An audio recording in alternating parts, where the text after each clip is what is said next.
ये बच्चे बेटा लेट क्यों हो रहे हैं? लेट हो जाते हैं बच्चे। कल मैंने कहा था कि कोई बच्चा लेट ना हुआ करे, 2 बजे तक क्लास में आ जाएगा। बच्चे 2:10 तक आते रहते हैं, ठीक है? तो काफी इससे डिस्टर्ब होता है आप लोगों को। 2 बजे तक सब बच्चे आ जाएगा, ठीक है? अब बच्चे देखो 10 मिनट तक आएंगे, 2:10 तक आएंगे। हम लोगों ने फोटोसिंथेसिस पढ़ लिया है, आप लोग एक बार उसको रिवाइज कर लो। अगर किसी बच्चे को डाउट हो तो मुझसे पूछ लो, वरना मैं सोच रहा हूँ कि आज आपका ह्यूमन फिजियोलॉजी का रिवीजन करवा दूं, ठीक है? अगर हो सके तो कुछ बच्चे को डाउट है तो मैं क्लियर कर दूंगा आप लोगों को, कोई भी डाउट हो। सही है? और अभी टाइम कितना हुआ है? 2 बजे के जो बाद आया 2 मिनट के बाद 2 बजे तक आ जाएगा। और कल मैंने यही बताया था आप लोगों को कि आधे बच्चे नहीं आ पाते हैं। हाँ, खाना खा लिया?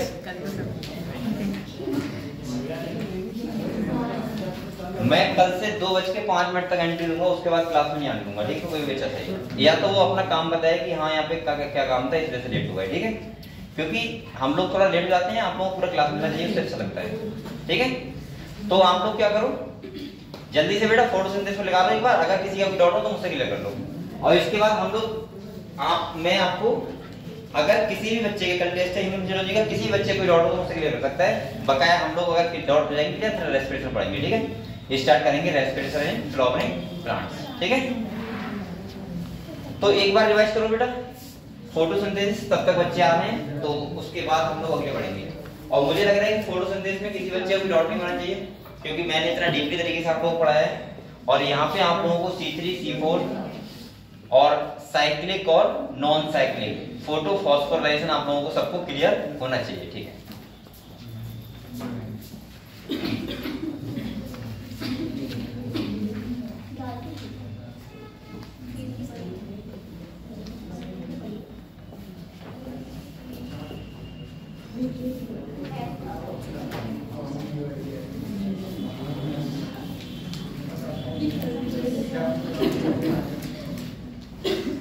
और आप लोग कल जब टेस्ट देने आओ तो बहुत मेहनत से पढ़ाई करके आना, चाहे करना कुछ भी, लेकिन आप लोग मेहनत से पढ़ाई करके आना, अपना 100% देना, ठीक है? और कोई बच्चा टेस्ट में एब्सेंट नहीं होना चाहिए, सब लोग प्रेजेंट रहना चाहिए। और दूसरा क्या है कि आप लोग बेटा एक टेस्ट ऐसे देने आया करो जिससे आपको अपना खुद का पोटेंशियल पता लगे कि हम लोग कितने क्वेश्चन कर पाएंगे, ठीक है? क्योंकि आप लोगों को नीट का पेपर ही देना है, और नीट का पेपर और टेस्ट बिल्कुल सेम होते हैं। अगर आप लोग टेस्ट में अच्छे नंबर ला रहे हो तो आपके नीट पेपर में 100% अच्छे नंबर आएंगे, क्योंकि टेस्ट का लेवल जो होता है लगभग नीट से थोड़ा अच्छा ही होता है, बेकार नहीं होता, ठीक है? आप लोगों ने प्रीवियस ईयर के नीट के बहुत सारे क्वेश्चंस भी देखे होंगे, बहुत सारे चैप्टर से कौन कौन से आज तक क्वेश्चन उठाए हैं वो भी देखे होंगे। मुझे लग रहा है कि लगभग क्वेश्चन आसानी आते हैं, ठीक है? आसानी आते हैं, लगभग क्वेश्चन आसान आते हैं, बहुत ज्यादा टफ क्वेश्चन नहीं आते।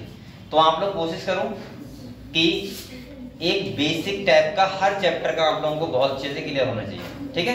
हर चैप्टर का। और चलो बकाया आप लोग रिवाइज करो। कुछ बच्चे इसलिए नहीं आए, मुझे लग रहा है टेस्ट है ये क्यों नहीं आ रहा है, वीक पैथोलॉजी पढ़ाई कर रहे हो टेस्ट वैसे गन्ना छीलने लगे हैं बच्चे, गन्ने भी पढ़ने लगा। चलो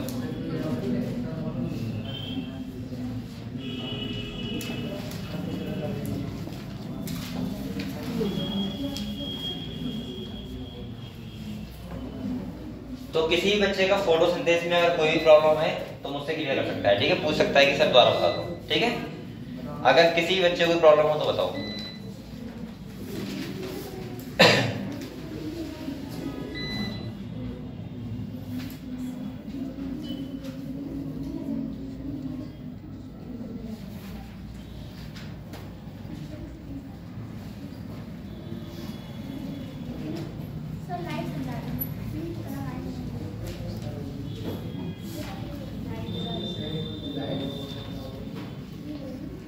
क्या समझा था? लाइट के बारे में, फैक्टर अफेक्टिंग ऑफ फोटोसिंथेसिस में लाइट समझा दूं। चलो निकालना बेटा बुक। इसमें हम लोग फोटोसिंथेसिस हायर प्लांट जो होता है उसका लाइट पोर्शन जो हमने फैक्टर अफेक्टिंग पढ़ा था उसमें इसका डाउट है लाइट में। हाँ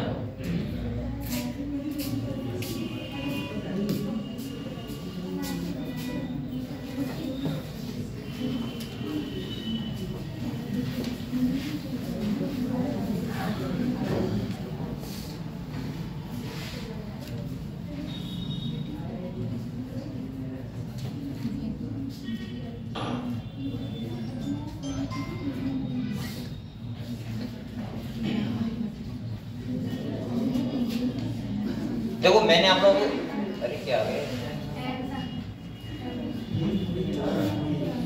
सैमसंग आ गए हैं। कल मैंने आप लोगों को कुछ फैक्टर अफेक्टिंग बताए थे कि कौन कौन से ऐसे फैक्टर होते हैं जो अफेक्ट करते हैं फोटोसिंथेसिस को।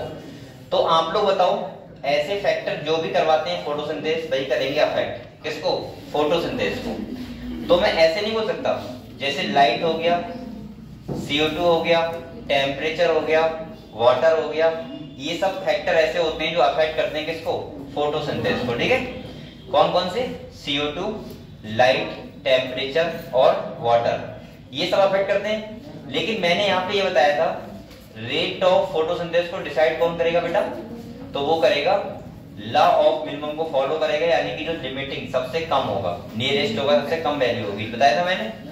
तो यहाँ पे मैंने आप लोगों को ये बताया था, अगर हम लाइट की बात करें तो आप लोग बताओ, लीनियर रिलेशनशिप मैंने बताया था मिनिमम लाइट में, किसमें बताया था, यहां से यहां तक जो है ये वाला है मिनिमम लाइट।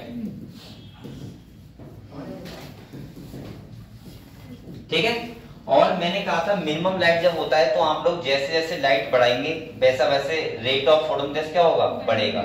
लेकिन एक टाइम पे आके क्या हो जाएगा, कांस्टेंट।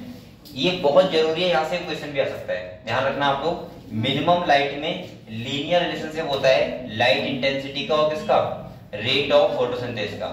लेकिन जब मैक्सिमम लाइट होगी, अब आप लोग बताओ, मैंने कहा अच्छा, आप लोगों को एक बहुत अच्छा एग्जांपल बताया था, मैंने कहा था बेटा यहाँ पे देखो, अगर मान लिया यहां देखो, मैंने कहा था जैसे कि आपको पता है कौन कौन से ऐसे फैक्टर होते हैं, जैसे मान लिया CO2 होता है, कितना होता है बेटा, CO2 होता है, लाइट होता है, इसके बाद वाटर होता है, और क्या होता है, टेम्परेचर होता है, ये सब चीजें होती हैं, CO2 होता है। मैंने कहा था अगर मैं ऑप्टिमम का मतलब क्या होता है, जिसपे मैक्सिमम फोटोसिंथेसिस हो, यानी कि सबसे ज्यादा फोटोसिंथेसिस हो। ठीक है, अब आप लोग बताओ, वो निकाल रहे हैं, अगर मैं CO2 को 100 दूं, ठीक है, इसको भी 100 दूं, इसको भी 100 और टेम्परेचर को भी 100, इसका मतलब मैंने बताया था कि रेट ऑफ फोटोसिंथेसिस कितना रहेगा, 100%। अब लॉ ऑफ मिनिमम या लॉ ऑफ लिमिटिंग क्या कहता है, अगर मैं टेम्परेचर कितना कर दूं बेटा, 80, और इसकी जगह पे मैं 20 कम किया है तो मैं CO2 20 बढ़ा दूं, यानी कितना कर दूं 120, तो क्या रेट ऑफ फोटोसिंथेसिस उतना ही रहेगा, नहीं। यहाँ पे लॉ ऑफ लिमिटिंग फैक्टर कौन सा है, ये वाला। इसका मतलब जो फोटोसिंथेसिस होगा वो कितना होगा, समझ गए आप लोग। तो यहाँ पे ये कह रहा है, अब यहाँ पे लाइट की बात कर रहा है, किसकी बात कर रहा है बेटा, लाइट की। तो यहाँ पे देखो, अगर आप लोग लाइट है 100 है, अगर मैं इसको 20 करूंगा तो 20% होगा, क्योंकि लिमिटिंग ही तो रहेगा। अगर मैं 40 करूंगा तो 40% हो जाएगा फोटोसिंथेसिस, क्योंकि लिमिटिंग ही रहेगा। 80 करूंगा तो 80% होगा। अब एक बार बताओ मुझे, अगर मैं लाइट का 90 कर दूं तो फोटोसिंथेसिस कितना होगा, 80%, क्योंकि लिमिटिंग फैक्टर अब ये बन गया, समझ गए। ये डिसाइड करेगा रेट ऑफ फोटोसिंथेसिस, कितना फोटोसिंथेसिस होना है, समझ गए। अब देखो, अब बेटा यहाँ पे ये तो होता है, मिनिमम लाइट में क्या होता है कि लाइट को हम जैसे जैसे इंटेंसिटी को बढ़ाते रहते हैं वैसे वैसे रेट ऑफ फोटोसिंथेसिस बढ़ता रहता है। लेकिन जब एक टाइम पे आके लाइट इंटेंसिटी क्या हो जाता है, मतलब मैक्सिमम कर देते हैं हम लोग, तो रेट ऑफ फोटोसिंथेसिस क्या रहता है, कांस्टेंट, क्योंकि अदर फैक्टर क्या किसका काम करते हैं, लिमिटिंग फैक्टर का। क्लियर हुआ। तो यहाँ पे ये बता रहा था, सही है। तो यहाँ पे जो डॉट था लाइट का मतलब, यहाँ पे ध्यान रखना, आप लोगों को पता है लाइट की अगर हम बात करें तो मैंने कहा था जितनी सनलाइट से लाइट आती है उसका 10% भी अगर प्लांट को मिल जाती है तो वो अपना मैक्सिमम फोटोसिंथेसिस कर सकता है। एक्सेप्ट क्या था यहाँ पे, जो ऐसे प्लांट जो कहाँ रहते हैं, नीचे रहते हैं, मिट्टी में रहते हैं, या मैं बोल सकता हूँ बहुत घने जंगलों में रहते हैं जहाँ पे सनलाइट बहुत कम पहुंचती है। समझ गए आप लोग इतनी बात। तो आप लोग बताओ, रेट ऑफ फोटोसिंथेसिस क्लियर है आप लोगों सबको, फैक्टर अफेक्टिंग क्लियर हो गया, ठीक है। तो ये वाला टॉपिक क्लियर है, मुझे लग रहा है ये वाला चैप्टर लगभग सभी बच्चों का क्लियर होगा, ठीक है। अब हम लोग जो नया चैप्टर पढ़ेंगे वो पढ़ेंगे रेस्पिरेशन। कौन सा पढ़ेंगे, लेकिन उससे पहले एक बार अगर किसी भी बच्चे का अभी भी ह्यूमन फिजियोलॉजी में कोई भी डाउट हो तो मुझसे डिस्कस कर सकता है, बताओ ये करके। अभी भी कोई कल आपको टेस्ट देना है और कोई डाउट हो तो आप लोग पूछ सकते हो मुझसे, और मैं आपको टाइम दे रहा हूं, जब तक ये खत्म नहीं होगा तब तक हम रेस्पिरेशन अगले नहीं बढ़ाएंगे। फिर हम लोग स्टार्ट करेंगे रेस्पिरेशन, ठीक है। हाँ, कंडक्शन ऑफ नन पल्स, ठीक है। और बताओ, पहले इससे पहले का बताओ, ये तो नर्वस सिस्टम चैप्टर का है, इससे पहले चैप्टर की स्टार्टिंग चलो। ब्रीथिंग डिसीज ऑर्डर है, ब्रीथिंग, हाँ बताओ। Respiratory volumes and capacity, respiratory volume and capacity, समझ लो एक बार, क्वेश्चन यहाँ से आएगा, ठीक है। तो देखो बेटा यहाँ पे हम लोग ऐसे बात करेंगे,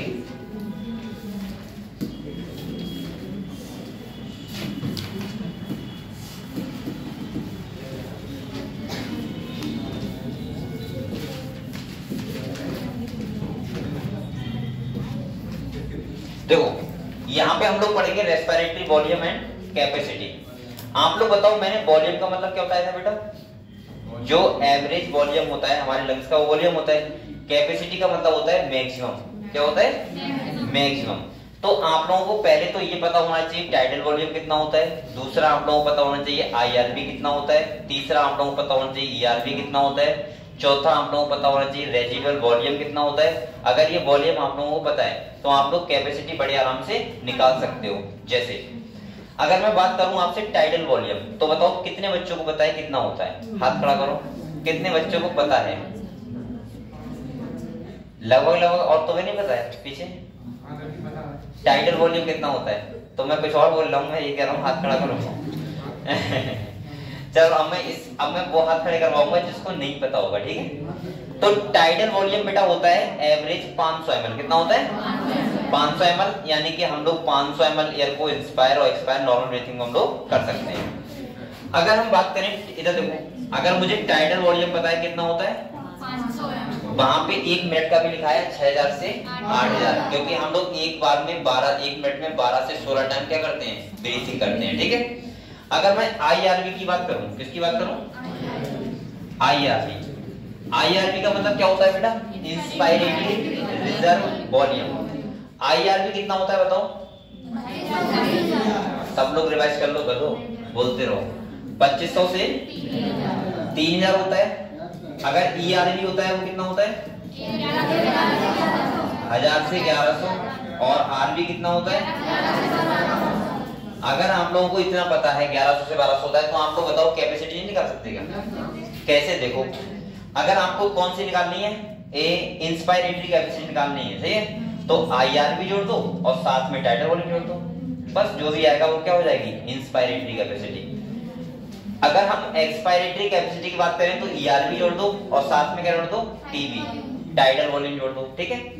अगर मैं वाइटल कैपेसिटी की बात करूं तो आईआरबी, ईआरबी और टीबी जोड़ दो, टीबी। और अगर रेजिडुअल कैपेसिटी की बात करूं तो क्या जोड़ना है आपको? ईआरबी और आरबी, और टोटल लंग्स कैपेसिटी में सबको जोड़ दो, बस हो गया ये। और बताओ इसके अलावा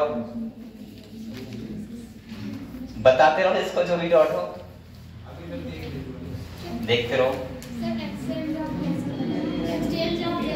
एक्सचेंज ऑफ गैसेस, सुनो एक्सचेंज ऑफ गैसेस। मैंने कहा था दो साइड ऐसी होती है जहां पे होता है एक्सचेंज ऑफ गैसेस। एक होती है बेटा प्राइमरी साइड और दूसरी होती है सेकेंडरी साइड। प्राइमरी साइड होती है एल्वेओलाई टू ब्लड और सेकेंडरी साइड होती है ब्लड टू टिश्यू। पता है हम लोगों को? क्योंकि आपको पता है हम लोग इंस्पायर करते हैं एयर को, हमारी एयर कहाँ जाती है? लंग्स में जाती है। लंग्स के बाद कहाँ जाती है? ब्लड में। तो ऑक्सीजन दी जाती है और CO2 ली जाती है, और इसके बाद ट्रांसपोर्ट होती है किसके द्वारा? ब्लड के द्वारा। और इसके बाद एक्सचेंज ऑफ गैसेस होता है blood to tissue, tissue to blood, और इसके बाद आपको पता है वहां से फिर से ट्रांसपोर्ट कर ली जाती है।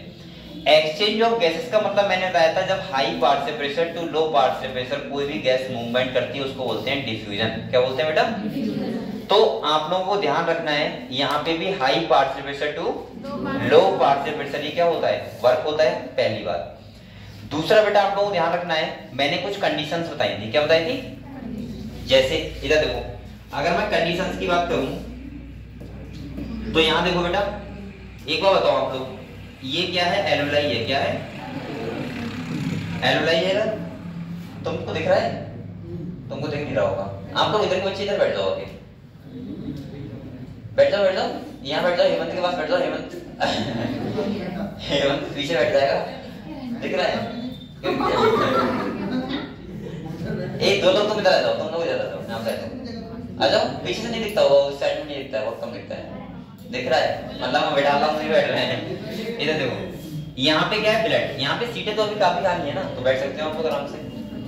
ये क्या है? ब्लड है वगैरह, मैं क्यों बैठ जाऊंगा, हम बात भी सीख रहे हैं। सेल, ये क्या है? सेल है, ठीक है बेटा। यहाँ पे देखो, आप लोग बताओ, ए बोलो मतलब,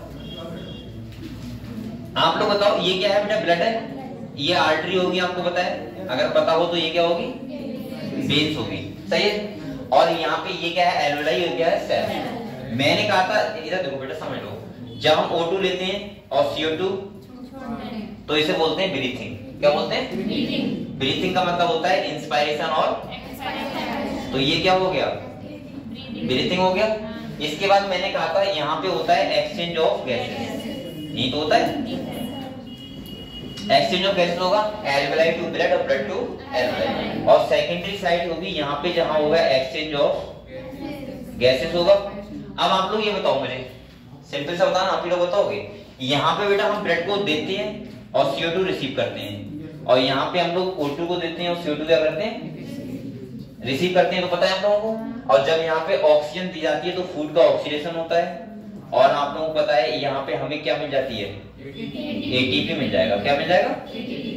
अब आप लोग मुझे ये बताओ, मैंने कहा था यहाँ पे डिपेंड करता है पार्शियल प्रेशर। क्या करता है? तो आप लोग बताओ, अगर यहाँ पे ऑक्सीजन जब RBC के साथ जुड़ती है हीमोग्लोबिन के साथ, तो वो बनाती है ऑक्सी हीमोग्लोबिन। क्या बनाती है? तो कंडीशंस यहाँ पे ऑक्सी हीमोग्लोबिन बनने की होनी चाहिए, सही है। और यहाँ पे डिसोसिएशन होगा। क्या होगा बेटा?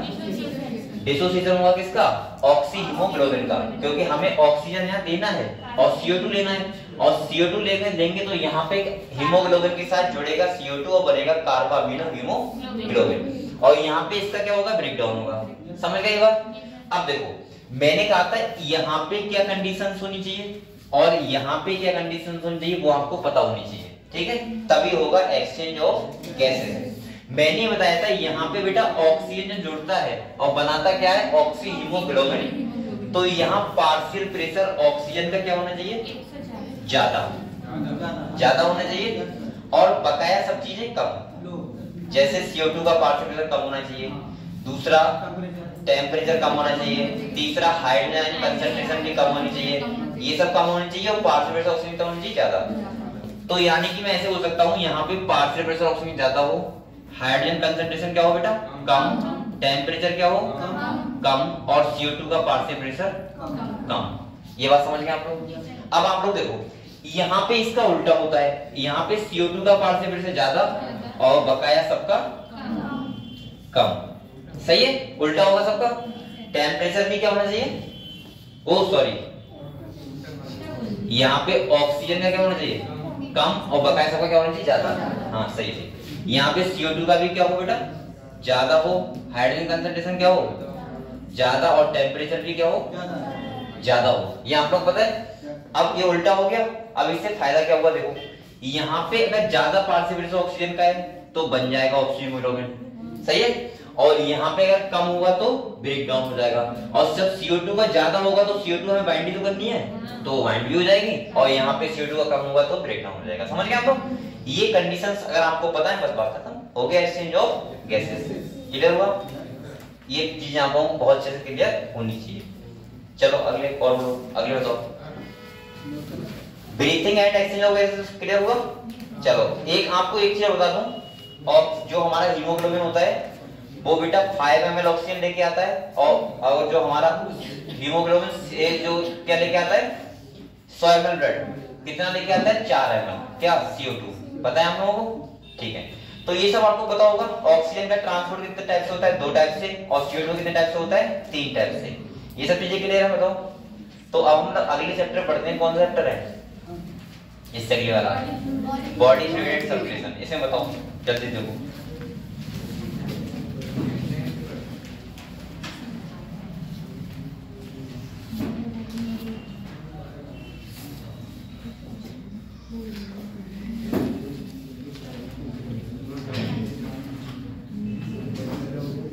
अगर ना हो तो की बात तो अच्छी बात है, लेकिन हो तो मुझसे पूछ सकते हो आप।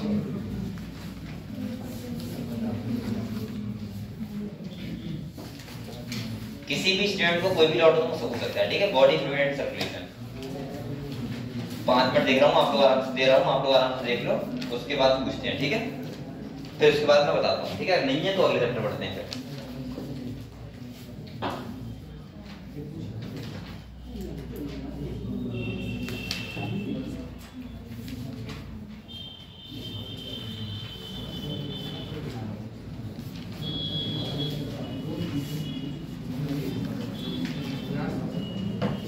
अब ये लोग यहाँ शूटिंग करने कहाँ पे हैं? टाइगर में तो मान ही गए। ये तो पुलिस वाला होना पड़ा था, और वो जेल में भी बनता ना, जेल में बंद क्यों हुआ था? छेड़ दिया था हीरो लोग, क्या बात कर रहे बेटा? तुम लोगों को एक्टिंग करते हुए मजा आता है। हाँ जाओ, हाँ बताओ क्वेश्चन में, हाँ बताओ। अभी थ्योरी पढ़ो, ठीक है? इसके बाद क्वेश्चन मैं व्हाट्सएप पे आपको बता दूंगा, ठीक है? भेज दिया करो मुझे। कल इसने मुझे बता ही नहीं पाया। चलो कोई बात नहीं।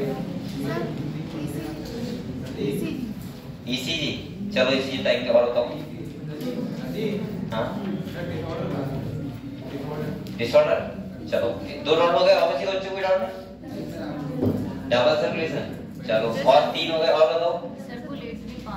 सर्कुलेटरी पाथवे 4 हो गए। इसका मतलब चैप्टर ही हो गया। चलो हमें बताइए हम एक करके। चलो एक करके बात करते हैं, ठीक है? सबसे पहले हम लोग बात करेंगे डबल सर्कुलेशन।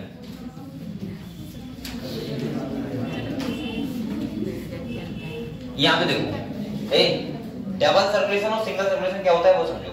जैसे आपको पता है मछलियां होती हैं, फिशेस होती हैं, उसमें कितना चैम्बर हार्ट होता है?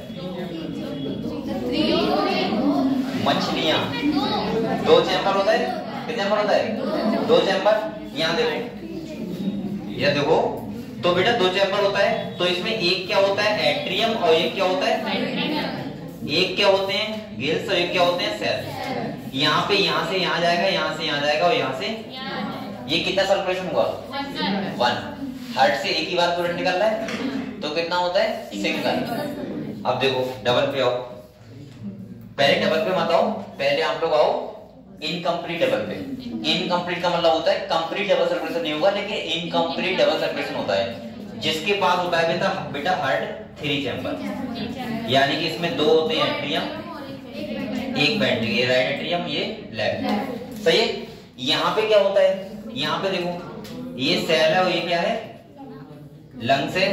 आप लोग बताओ, यहाँ से ब्लड जाएगा यहाँ पे, यहाँ से जाएगा यहाँ पे, यहाँ से जाएगा यहाँ पे, यहाँ से जाएगा यहाँ पे, यहाँ से और इधर। यहाँ पे 3 चैम्बर है। कितने चैम्बर है? 3। इसीलिए यहाँ पे कंप्लीट डबल सर्कुलेशन नहीं है। कैसा है? इनकम्प्लीट। क्यों? क्योंकि यहाँ पे 2 बार ब्लड वो हार्ट में ब्लड गया है, इसलिए कैसा हो जाएगा? Incomplete double circulation. ठीक है? अब हमारा जो होता है 4 चैम्बर। कितने चैम्बर होता है? 4 चैम्बर। यानी कि 4 चैम्बर होता है हमारा। एक होता है राइट एट्रियम, एक होता है लेफ्ट एट्रियम, राइट वेंट्रिकल, और एक होता है लेफ्ट वेंट्रिकल। ठीक है? पता है आप लोगों को? अगर बेटा यहाँ में मान लो क्या है? सेल है, ये क्या है? और ये क्या है? लंग्स। आप लोग बताओ, अब सब बच्चे बोलना, ठीक है? ध्यान से आप लोग बताओ, अगर लंग्स से ब्लड जाएगा तो प्योर होगा? कौन सा होगा? ऑक्सीजन वाला। ये बात समझ गए? लेफ्ट एट्रियम आता है, इसके बाद लेफ्ट वेंट्रिकल में आएगा, और लेफ्ट वेंट्रिकल के बाद कहाँ जाएगा? सेल के पास। ये वाला बताओ कौन सा होगा? ऑक्सीजन वाला नहीं होगा क्या? ऑक्सीजन वाला होगा ना। और इसके बाद यहाँ ऑक्सीजन दे दी जाएगी, CO2 ले ली जाएगी, वो कहाँ आएगा? राइट एट्रियम में। राइट एट्रियम के बाद वेंट्रिकल में, वेंट्रिकल के बाद लंग्स में। ये कौन सा वाला है? CO2 वाला। समझ गए? और ये कौन सा होगा बेटा? CO2 वाला। इतना क्लियर है? मैंने आप लोगों से कहा था ऑक्सीजन वाला जो ब्लड होता है वो सर्कुलेट करता है आर्टरी में, और वेन्स वाला CO2 वाला होता है वो करता है वेन्स में। लेकिन यहाँ पे उल्टा होता है। यहाँ होती है ऑक्सीजन वाला, ये करता है पल्मोनरी वेन में, और बेटा ये कौन सा है? CO2 वाला, तो ये होगी पल्मोनरी, बकाया ये आर्टरी होगी, और ये क्या होगी? अब आप लोग बताओ यहाँ पे, ये बात समझ गए? अब देखो यहाँ पे, तो ये हार्ट में हमारा ब्लड कितनी बार गया? 2 बार। सही है? एक बार सर्कुलेशन ये वाला, एक ये वाला है, और ये क्या है? ये वाला। इसको बोलते हैं, पता है कौन सर्कुलेशन? सिस्टेमैटिक। और इसको बोलते हैं पल्मोनरी। तो 2 बार हमारे हार्ट में जा रहा है, इसीलिए वो इसको बोलते हैं डबल सर्कुलेशन। क्लियर हुआ? डबल सर्कुलेशन मतलब होता है 2 बार सर्कुलेट करें हमारे हार्ट में ब्लड 2 बार जाए, क्योंकि लंग से जब आता है ब्लड तब भी हार्ट में जाता है, तो हार्ट पंप करता है सेल के लिए, और जब सेल से वापस आता है तब भी हार्ट में आता है और हार्ट पंप करता है लंग्स के लिए। क्लियर हुआ? क्लियर हुआ? तो ये होता है डबल सर्कुलेशन। और बताओ अगले कौन सा वर्ड था?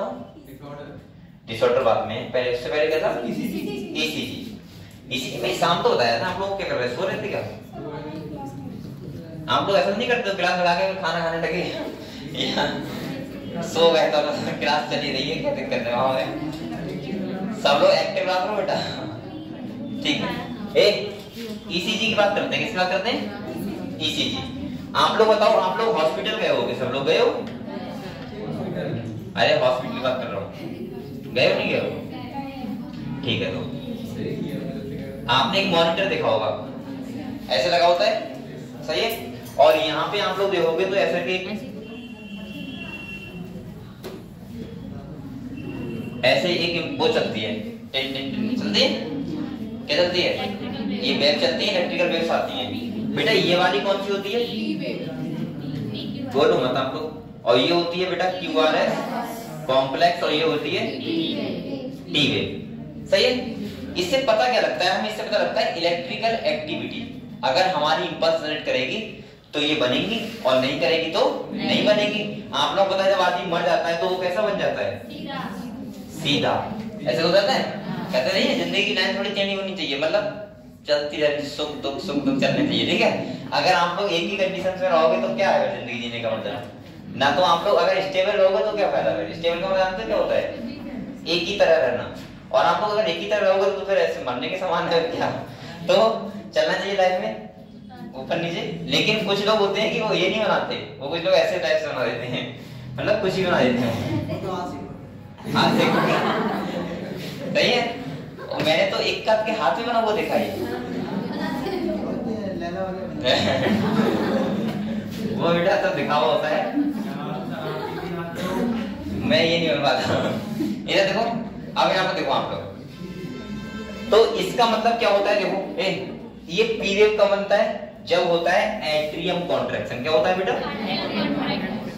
एट्रियम। और जब QRS कॉम्प्लेक्स एक ही वेव है, ये होता है तब जब वेंट्रिकल क्या करता है? कॉन्ट्रैक्शन होता है। और कॉन्ट्रैक्शन को हम लोग बोलते हैं डीपोलराइजेशन। क्या बोलते हैं? और जब बेटा होता है रीपोलराइजेशन तो बनती है टी वेव। तो ये तब बनती है जब रीपोलराइजेशन होता है, और ये कब बनती है? डीपोलराइजेशन किसका होता है? एट्रियम का। और वेंट्रिकल का होता है तो इसे QRS कॉम्प्लेक्स। मैक्सिमम डिफ्लेक्शन जो होता है वो होता है QRS कॉम्प्लेक्स का। क्लियर हुआ? तो ये था हमारा ईसीजी। बस इसी को डॉक्टर देख के बताते हैं। अब आते हैं हम लोग किस पे? डिसऑर्डर पे।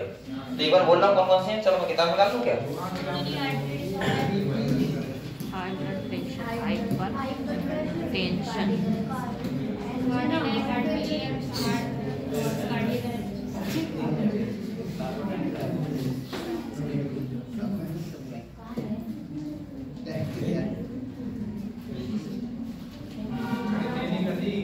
कौन सा है? अरे अभी कह रहा था ये वाले।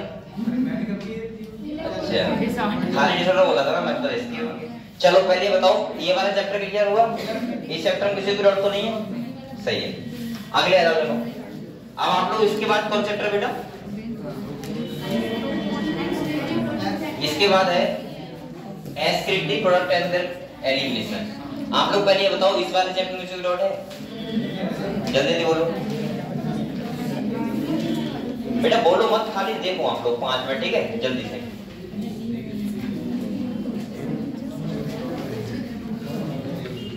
देखो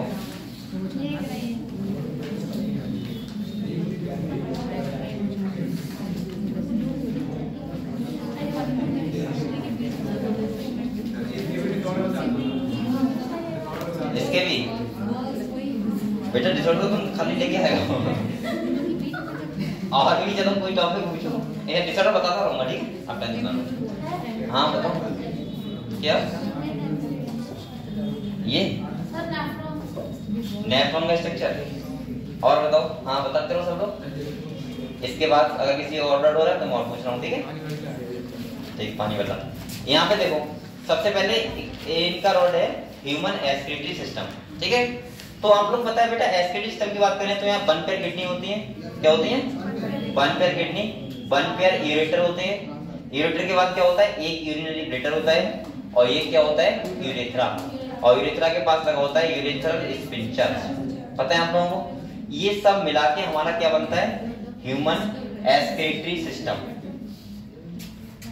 लेट कैसे हुआ इतना, ऑटो से लेट जाते हैं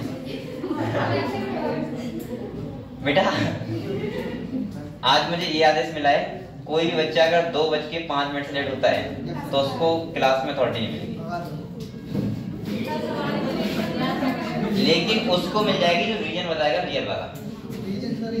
रीजन का मतलब जैसे कोई कॉलेज जा रहा है लेट हो जाता है तो इसके बाद दूसरा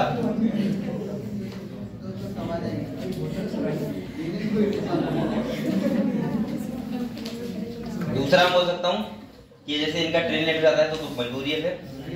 लेकिन अगर मैंने देख लिया कि आप लोग यहीं पास से आ रहे हो लेट आ रहे हो तो अथॉरिटी नहीं दूंगा क्लास में, ठीक है, ध्यान रखो।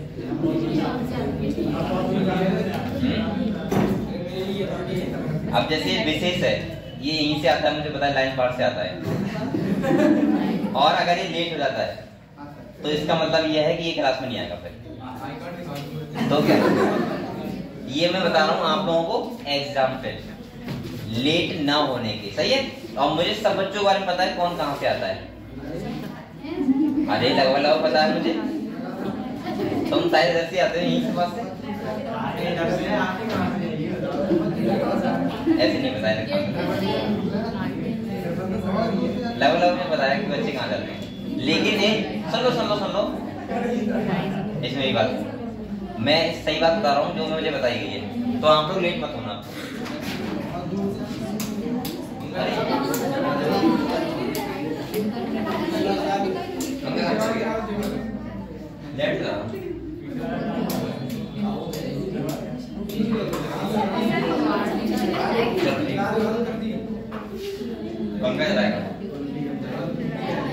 चलो बेटा बोलो मत, अब आपने सुन लिया, फिर आप लोग नाराज मत होना कि सर में अंदर को नहीं दिया, ये मेरी गाय मेरी वो नहीं है, वो सर का है, ठीक है। अब वो मिल गए तो भगा देंगे, मैं तो तब भी करूंगा, ठीक है आ जाओ, अभी तक मैंने किसी कुछ नहीं कहा था। चलो अब सुनो, ठीक है, सब बच्चे कैसे भी आओ देखो मैं ये कह रहा हूँ बेटा, हाँ आप लोग पहले आ जाया करो, क्या दिक्कत है उसमें, मैं वैसे कह रहा हूँ। हाँ जिस बच्चे को प्रॉब्लम है तो ठीक है, तो कोई दिक्कत नहीं है। यहाँ पे देखो मैं क्या कर रहा हूँ, यहाँ पे आप लोग ये बताओ पहले मुझे, आप लोगों को ह्यूमन एस्पिरेटरी सिस्टम में क्या, हाँ ह्यूमन एस्पिरेटरी सिस्टम के बारे में समझ गए आप लोग, यही होता है। किडनी के बारे में पढ़ लेना, किडनी कौन कौन से पार्ट होते हैं पढ़ लेना। इसके बाद आप लोग बताओ नेफ्रॉन, कौन बोला था, ठीक है नेफ्रॉन वाला। बेटा आप लोग ये बताओ मुझे, अगर हम नेफ्रॉन की बात करें तो नेफ्रॉन स्ट्रक्चर फंक्शन यूनिट होता है, स्मॉलेस्ट स्ट्रक्चर फंक्शन यूनिट होता है किडनी का। आप लोग पता है बेटा ऐसे के नेफ्रॉन का एक स्ट्रक्चर होता है,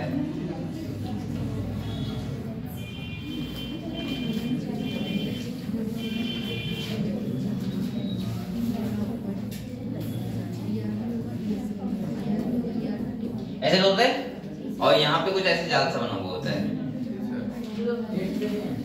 आप लोग बताओ इस वाले स्टेप क्या बोलते हैं, जो गुच्छा है कैपिलरी का, इसे बोलते हैं ग्लोमेरुलर, सही है। इसको बोलते हैं वुमेन्स कैप्सूल, इसको बोलते हैं पीसीटी, इसको क्या बोलते हैं डिसेंडिंग हाइलेडो डीएचएल, और इसको बोलते हैं डीसीटी, और इसको बोलते हैं कलेक्टिव डक्ट। आप लोग पता है जब यूरिन फॉर्मेशन होता है उसमें 3 स्टेप कंप्लीट होती हैं, जिसमें बेटा जो तुम्हारा ये वाला काम होता है ग्लोमेरुलस और वुमेन्स कैप्सूल का, उसका होता है अल्ट्रा फिल्ट्रेशन में, ठीक है। यहाँ पे आपको पता है एक प्रेशर क्रिएट होगा, एक तरफ डायमीटर ज्यादा होता है, एक तरफ क्या होता है कम, जिससे बोलते हैं नेफ्रिक फिल्ट्रेट, क्या बोलते हैं। जो मैंने कहा था कि पूरी यूरिन का कितना बनता है 10%, कितना बनता है, यानी कि 125 ml पर मिनट, पता है हम लोगों को। जैसे मैंने आपको बताया था, ध्यान आप लोग इमेजिन किया करो ना, ये चैप्टर पढ़ा हुआ है ना, आपकी बॉडी में लगभग 6000 ml ब्लड होता है, उसका 20% किसे आता है किडनी के लिए, और किडनी के लिए आता है 1125 ml पर मिनट, ठीक है। और 1125 ml पर मिनट का 10% होता है 125 ml पर मिनट। इतना बनता है हमारा नेफ्रिक फिल्ट्रेट। नेफ्रिक फिल्ट्रेट बनने के बाद आपको पता है ये सारा यूरिन में कन्वर्ट होगा तो कितना आएगा 180 लीटर पर डे। इतना तो हमारे अंदर कुछ ब्लड में नहीं है, तो ऐसे बोल सकता हूं कि मैं सारा का सारा रीएब्जॉर्प्शन हो जाता है और 99% रिड्यूसन होना है, खाली बचना कितना है 1%। और 1% का क्या होता है यूरिन बनता है और जो आता है 1.5 लीटर पर डे।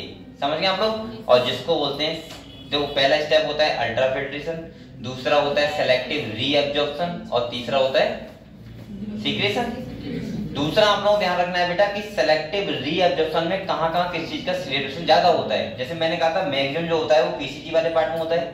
इसके बाद आपको मैंने बताया था कि डीसीटी वाला पार्ट होता है, डीएचएल वाला, डिसेंडिंग हेनले लूप। यहाँ ये कौन सा वाटर परमेबल होता है इम्परमेबल, वो भी आपको ध्यान रखना है।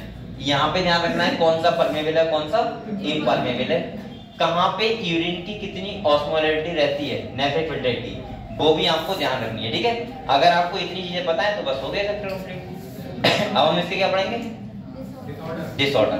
चलो सर कॉर्टिसोल और जस्टोमेडुलरी जो इसका टाइप है कौन सा कॉर्टिसोल नेफ्रॉन कॉर्टिकल नेफ्रॉन और वो दूसरे मेडुलरी नेफ्रॉन। बेटा ऐसा होता है देखो कॉर्टिकल नेफ्रॉन और मेडुलरी नेफ्रॉन और कुछ नहीं होते।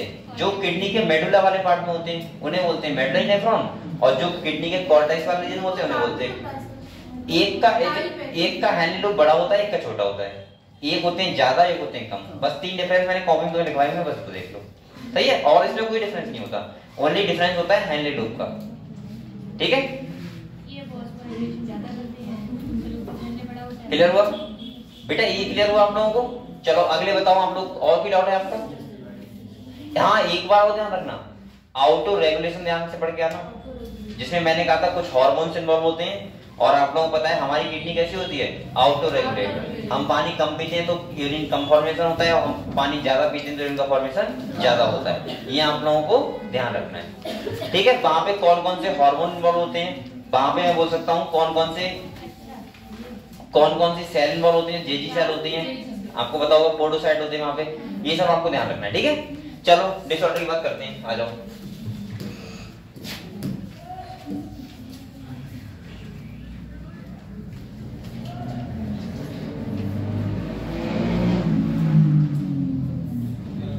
सबसे पहले क्या है यूरेमिया। क्या है, जब किडनी में क्या होता है यूरिया की मतलब यूरिया बढ़ जाती है उसे बोलते हैं यूरेमिया।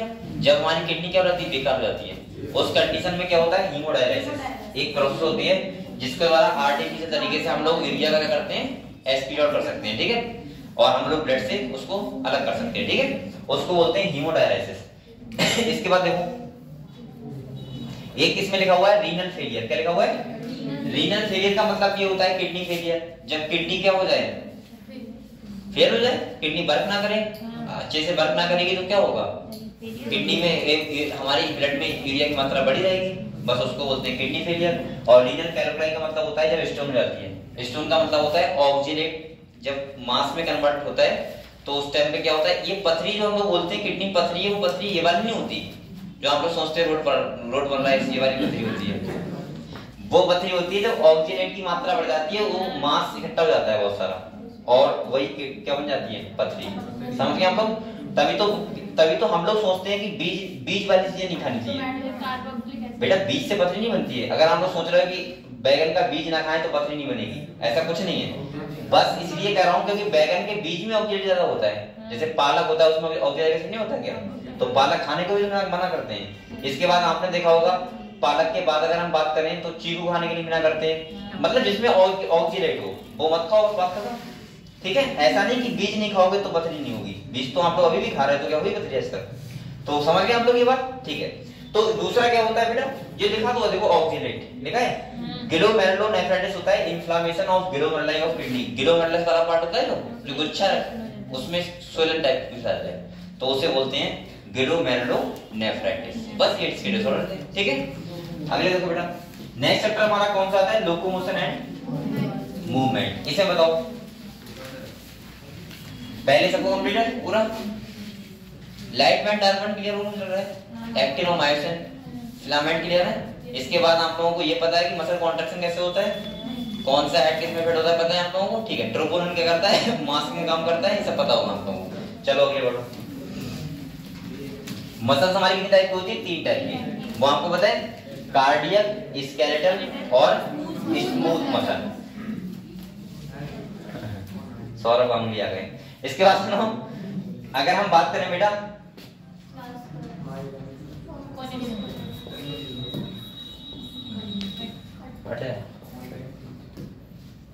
इस पे बना हुआ है मेरा। इसके बाद देखो क्लासमेट पे, दूसरा सुनो, वो क्या चल रहा था, ये class plus.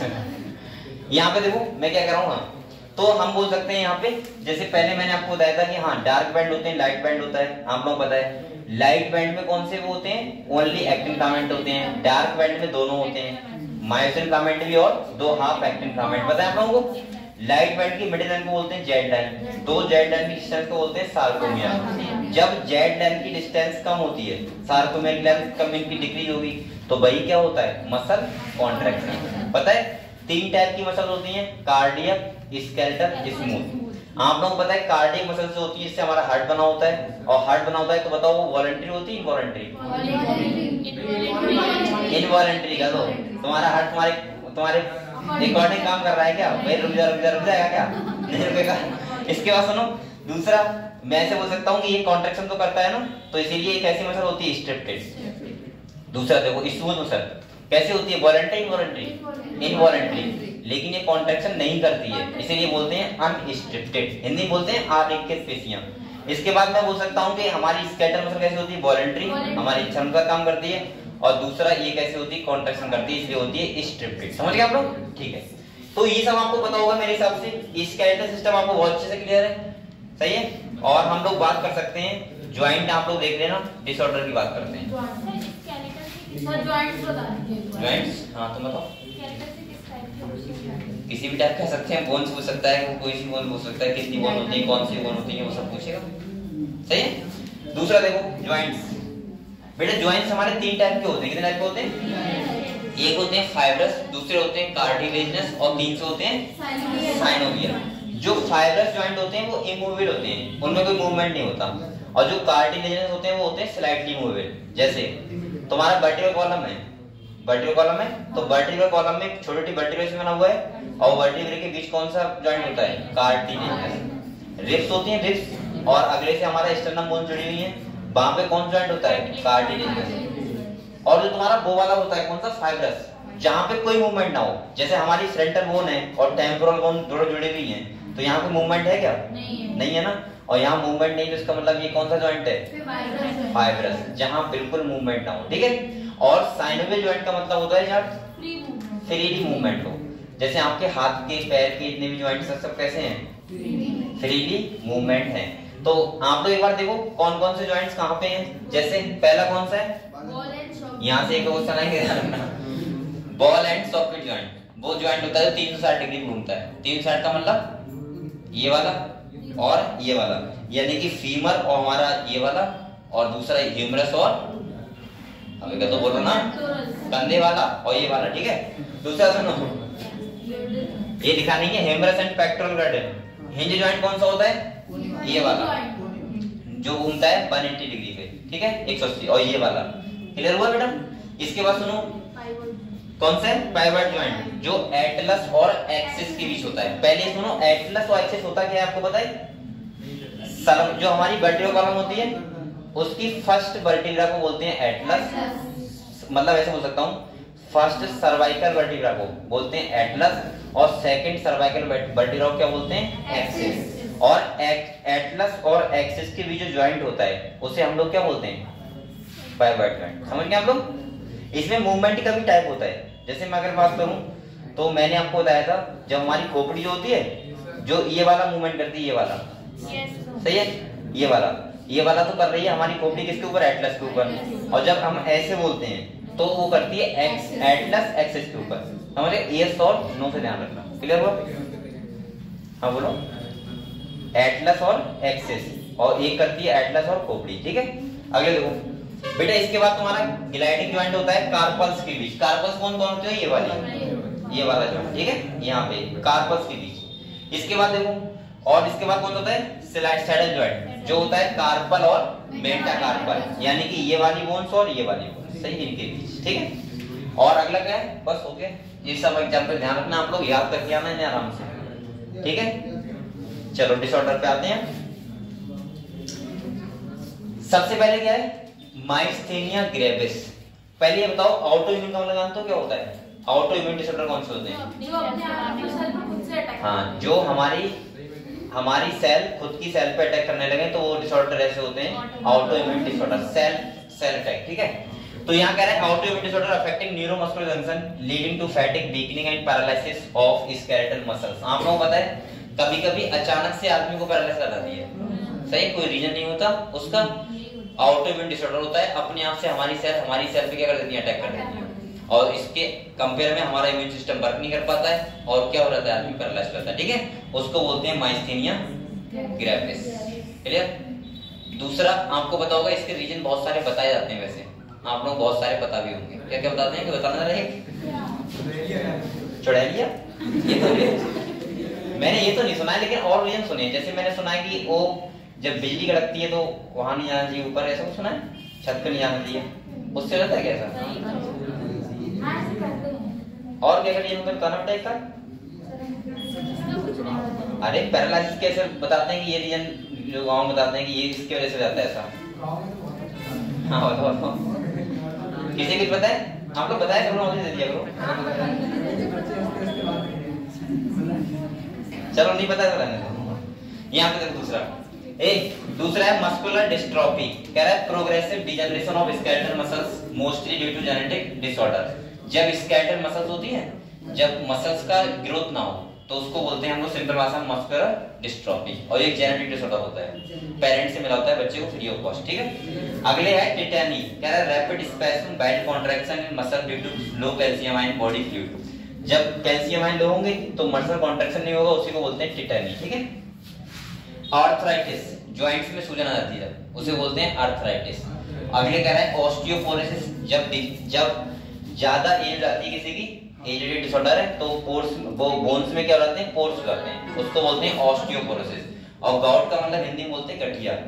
Inflammation of joint, तब भी ऐसा होता है, लेकिन यहाँ पे एक्यूमुलेट हो जाता है यूरिक एसिड, क्लियर। तो ये तुम्हारे डिसऑर्डर थे यहाँ, सही है, एक बार में पढ़ लेना घर पे बस। अगले हमारा चैप्टर आता है जो बेटा कौन सा आता है,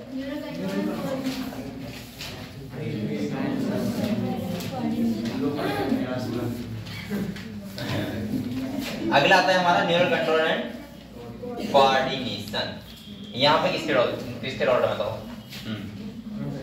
नर्व इम्पल्स ना, ट्रांसमिशन ऑफ नर्व इम्पल्स, ठीक है।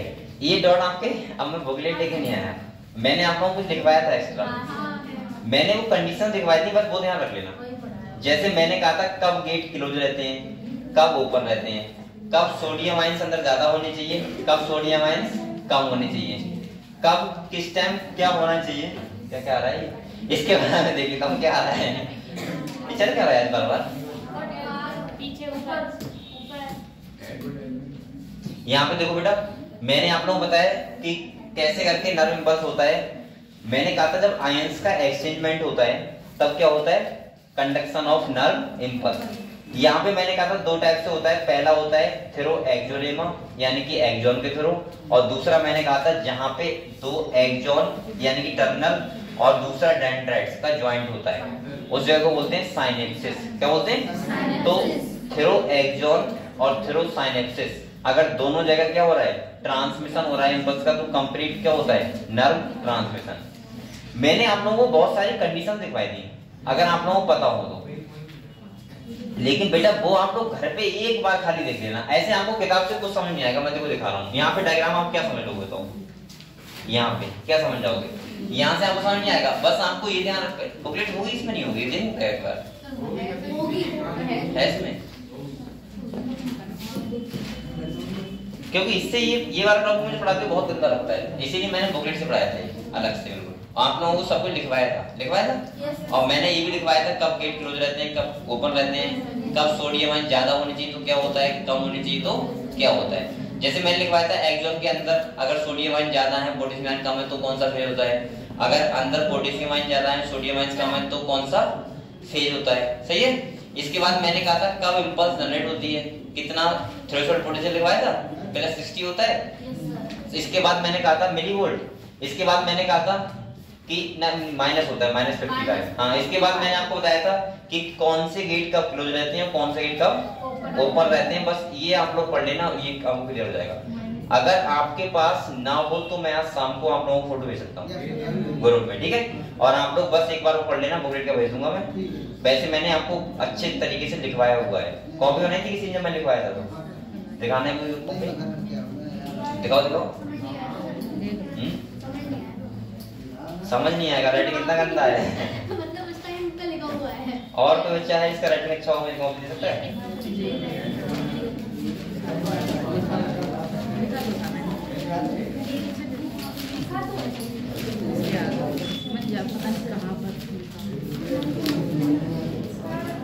है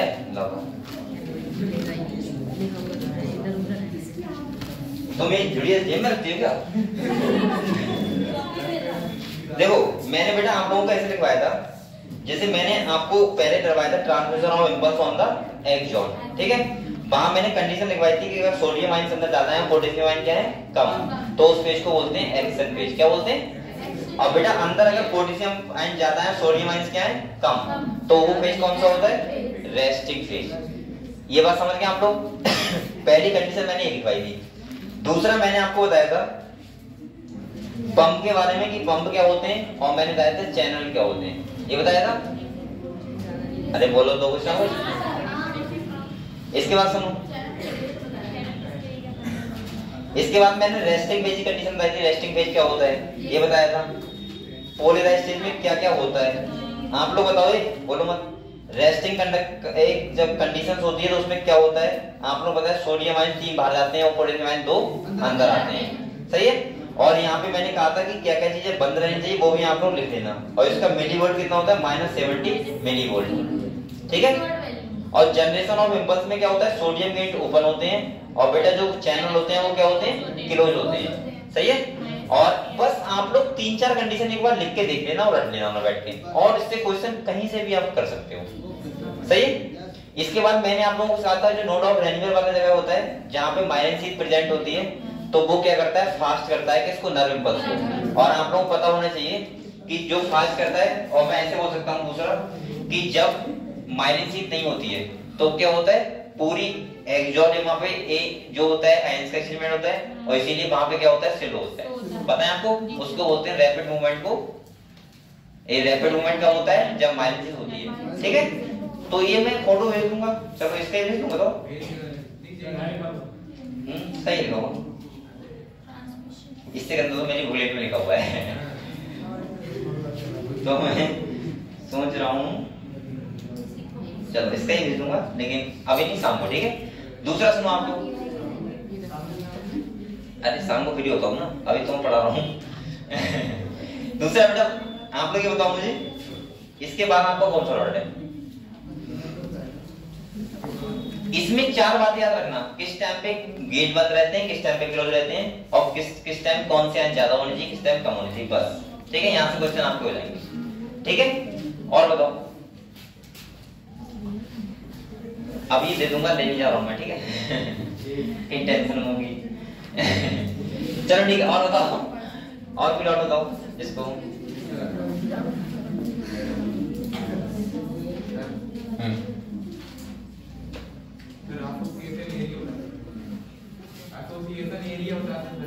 एसोसिएशन एरिया वो एरिया होती है जहां पे नाइदर मोटर और ना ही सेंसरी, दोनों के बीच का ज्वाइंट होता है, जहां पे ना तो क्लियरली मोटर एरिया होगा और ना ही क्लियरली सेंसरी एरिया होगा। मतलब जहां पे कोई हमारी मेमोरी स्टोर होती है वो सब होते हैं एसोसिएशन एरिया। ये होता है हमारा ब्रेन जो होता है उसके कॉर्टेक्स रीजन ऊपर साइड में, हाँ साइड से।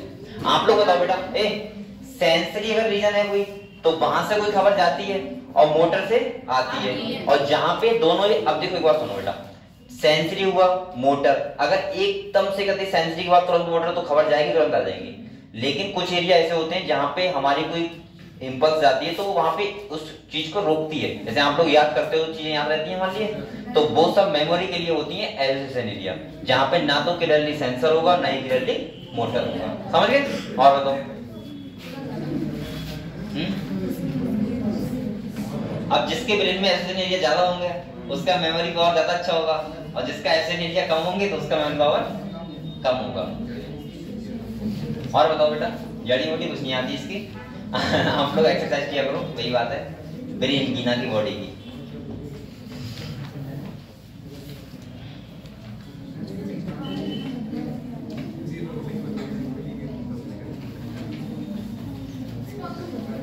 बेटा ये तो हो गया आपका, ये चैप्टर को पढ़ लोगे ना, ब्रेन के बारे में पढ़ लेना। और आप लोग बस, और इस चैप्टर में क्या है, एंडोक्राइन सिस्टम में आपको क्या पढ़ना है? एंडोक्राइन सिस्टम में ग्लैंड्स के बारे में कुछ पूछना है, बताओ। हाँ बताओ। किसके? ब्रेन में? ब्रेन में या ग्लैंड में? ब्रेन में तो उन्हें बोलते हैं मेनिंजेस, पता है आप लोगों को? तो उसमें हाँ 3 लेयर होती है, जिसमें एक होती है ड्यूरा मैटर, एक होती है अरेक्नोइड, एक होती है पैरामीटर। बस इसी के बारे में लिखा हुआ है एनसीईआरटी में, और कुछ लिखा हुआ नहीं ज्यादा। आप डिटेल में क्यों पढ़ोगे? सही है। 3 मेम्ब्रेन से हमारा ब्रेन क्या होता है? कवर होता है। और बताओ। और सब बच्चों को सब हो जाता है? किसी को डाउट तो नहीं है? बताते रहो मुझे। हैं? टेस्ट में क्या आएगा? हाँ तो मैं ऐसा कर रहा हूँ, यहाँ पे टेस्ट ओपन कर दे रहा हूँ और आप लोग आराम देख लो उसमें क्या क्या आएगा। जब आप लोग यही पूछ रहे हैं तो क्या आएगा? टेस्ट में बेटा आएगा ह्यूमन फिजियोलॉजी, ठीक है। मेरे पास टेस्ट नहीं है, ना ही मैंने बनाया है। वो कुछ सिक्योरिटी रीजन होते हैं उसके, जो समझ रहे हो जो बहुत ज्यादा अंदर रख जाता है चीजों को, कि उसको आप लोगों तक नहीं पहुंच पाएगा।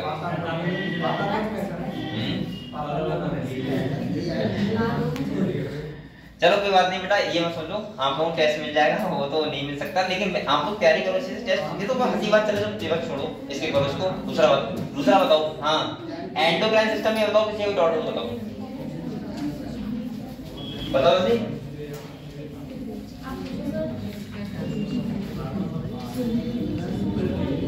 हाँ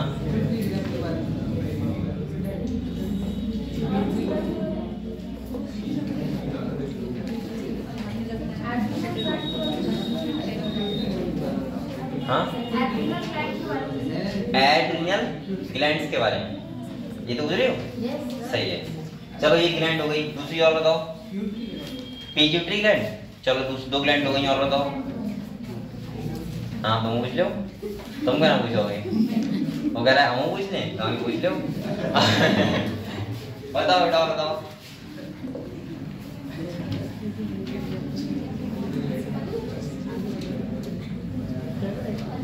ऐसा लगता है ना कभी जैसे कोई एक्सेप्शन बोल दिया हो, अगर ऐसी भाषा में बोल दो है, वैसे तो एक नॉर्मल भाषा है। ऐसे कहते तो कहाँ जा रहे हो, तो उसमें क्या हो गया, कोई दिक्कत थोड़ा है। लेकिन यहाँ पे बोलने में थोड़ा ऐसा लगता है कि एक्सेप्शन लगता है, नहीं बोलना चाहिए। और आप देखो गांव में कुछ नाम के वो अपनाम कर देते हैं ना, जैसे हर नाम के अगले आ लगा देते हैं ना। जैसे किसी का नाम क्या है सब कुछ नहीं, जैसा एग्जाम्पल बताओ। जैसे हेमंत मान लीजिए, इससे कहते होंगे जो इसके दोस्त होंगे हेमंत, मतलब वो लगा देते हैं, वो सिंपल सा है। या नहीं, और बता रहा हूँ, जैसे इसका क्या है, ये लड़का बेटा है, देवी तेरा क्या है, विशेष, इससे कहते होंगे विशेषा। तो ये अरे, और ये गलत नहीं है, पता है क्यों? ये संस्कृत भाषा का वो है, वो है मेरा, मैं अपना बता देता हूँ।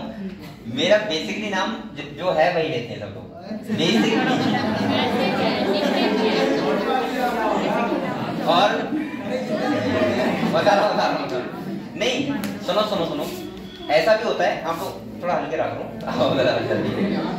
ऐसा होता है, मैं आपको बताऊं। जैसे आपने देखा होगा, एक मैंने सेंटेंस बोला था एक बार, give respect and take respect. मैं गांव में किसी तुअर पे नहीं बोलता कभी भी, तो मुझसे भी गांव में कोई तुअर पे बोलता ही नहीं है, पहली बात। दूसरी, हाँ मैं ये कह रहा हूँ कि अब मैंने कहा ना मैं छुपा रहा हूँ कोई बात, हाँ मेरे मम्मी पापा कभी या सिस्टर वो होती है जल्दी में, तो वो अंशु क्या कहते हैं अंशु तो ये होता है तो दिक्कत क्या है भाई। हाँ बस ठीक है कह दिया मैंने, चलो बेटा, लेकिन वो भी अच्छा लगता है, सही है। अब आप लोग बेटा एंडोक्राइन सिस्टम के बारे में बताओ। पहले ग्लैंड में बता रहा हूँ पिट्यूटरी ग्लैंड, कौन सा? Pituitary gland. चलो आप जी, और लड़कियों के नाम पे ईया लगा देते हैं, ईया होता नहीं है?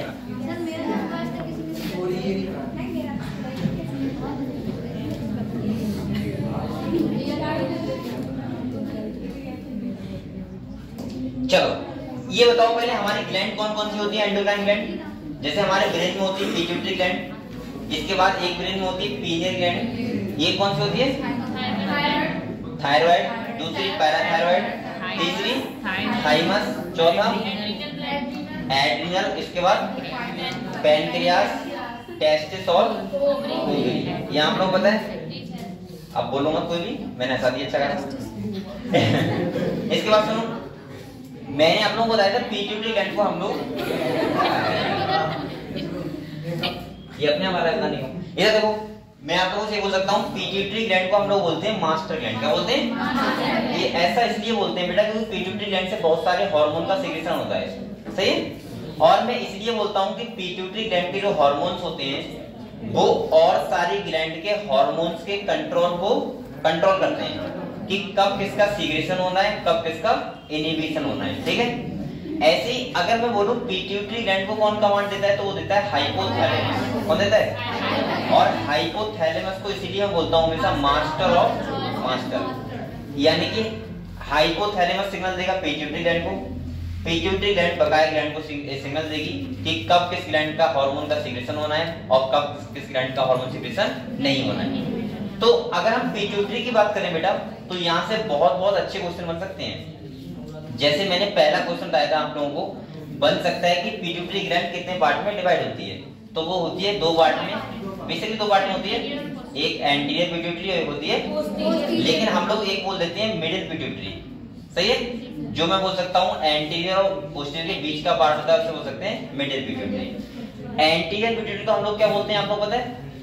एडिनोहाइपोफाइसिस, और पोस्टीरियर को बोलते हैं न्यूरोहाइपोफाइसिस। एडिनोहाइपोफाइसिस का मतलब होता है कि उसमें जो, सुन लो बात, हाइपोथैलेमस से हार्मोन आते हैं, वो आते हैं बेटा बाई ब्लड नहीं, पोर्टल सिस्टम, ऐसे ध्यान रखना। और पोस्टीरियर पिट्यूटरी होती है, वहां पे हार्मोन जो आते हैं वो आते हैं क्या? न्यूरॉन से, और जिसे हम लोग बोलते हैं इसीलिए न्यूरोहाइपोफाइसिस। एक बात मैंने आपको बताई थी, पोस्टीरियर पिट्यूटरी में हार्मोन बनते नहीं है, वो खाली स्टोर होते हैं, समझ गए? अब आप लोग अगर हार्मोन्स की बात करें तो आप लोगों को सारे हार्मोन्स पता होने चाहिए। जैसे मैंने कहा था एंटीरियर पिट्यूटरी जो होती है, वहां से टोटल कितने हार्मोन होते हैं? 7, जिसमें तुम्हारा LH, ACTH, इसके बाद तुम्हारा हो गया, हाँ ग्रोथ, वही एक तरफ सुनो एकदम से बुला दिया। इधर देखो, यहाँ पे देखो, सबसे पहले बेटा ग्रोथ हार्मोन क्या होगा? ग्रोथ का मतलब GH, दूसरा PRL, सही है, तीसरा LH, चौथा FSH, और इसके बाद ACTH और TSH। ये इतने हार्मोन होते हैं जो होते हैं एंटीरियर पिट्यूटरी से। एक होता है जैसे GH का मतलब ग्रोथ, PRL का मतलब प्रोलैक्टिन, LH का मतलब ल्यूटिनाइजिंग, FSH का मतलब फॉलिकुलर स्टिमुलेटिंग हार्मोन, इसके बाद ACTH का मतलब एड्रिनोकॉर्टिकोट्रोफिक हार्मोन, और इसके बाद हम बोल सकते हैं TH का मतलब थायराइड स्टिमुलेटिंग हार्मोन। ये सबका सीक्रेशन होता है एंटीरियर पिट्यूटरी से। अगर हम मिडिल की बात करें तो एक दो हार्मोन होते हैं, एक होता है, नहीं एक ही होता है, कौन सा? MSH, जिन्हें बोलते हैं मेलानोसाइट स्टिमुलेटिंग हार्मोन, पता है आप लोगों को बेटा? और पोस्टीरियर से दो होते हैं, ऑक्सीटोसिन और वैसोप्रेसिन, याद है? तो इतना क्लियर हुआ सब बच्चों को? ठीक है, तो आप लोग बताओ यहाँ पे और किसी का डाउट है क्या कुछ? जल्दी देखो, और बेटा डेली यहाँ पे पढ़ के आना। ये देखो, ये वाला डायग्राम मैं बता रहा था,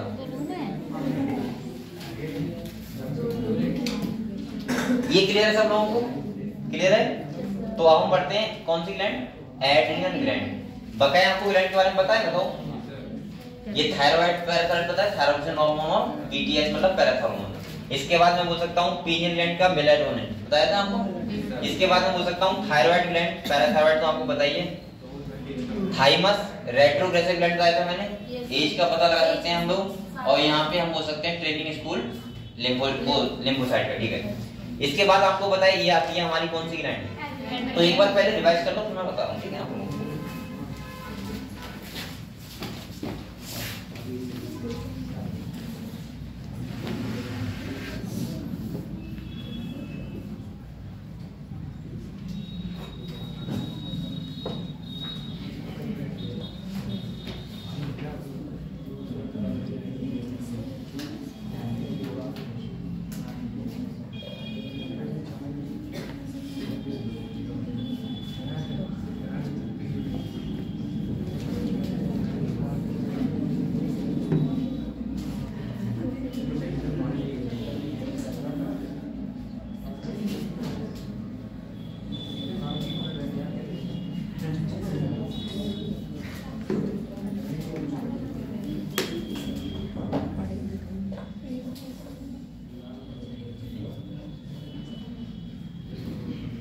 और आप लोगों को आज बहुत अच्छे से पढ़ाई करनी है, किसी बच्चे को सोना नहीं है, ठीक है? रात पूरी रात पढ़ाई करनी है, ठीक है? और रात में पढ़ाई करके सुबह सो जाना आराम से, और उसके बाद टेस्ट देना आना, नहा धोके, ठीक है?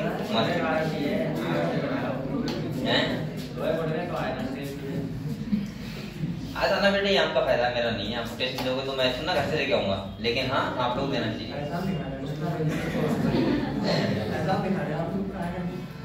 नहीं, उसमें मैं तो ये तो कहता हूँ, ये टेस्ट देने से आपको फायदा होता है।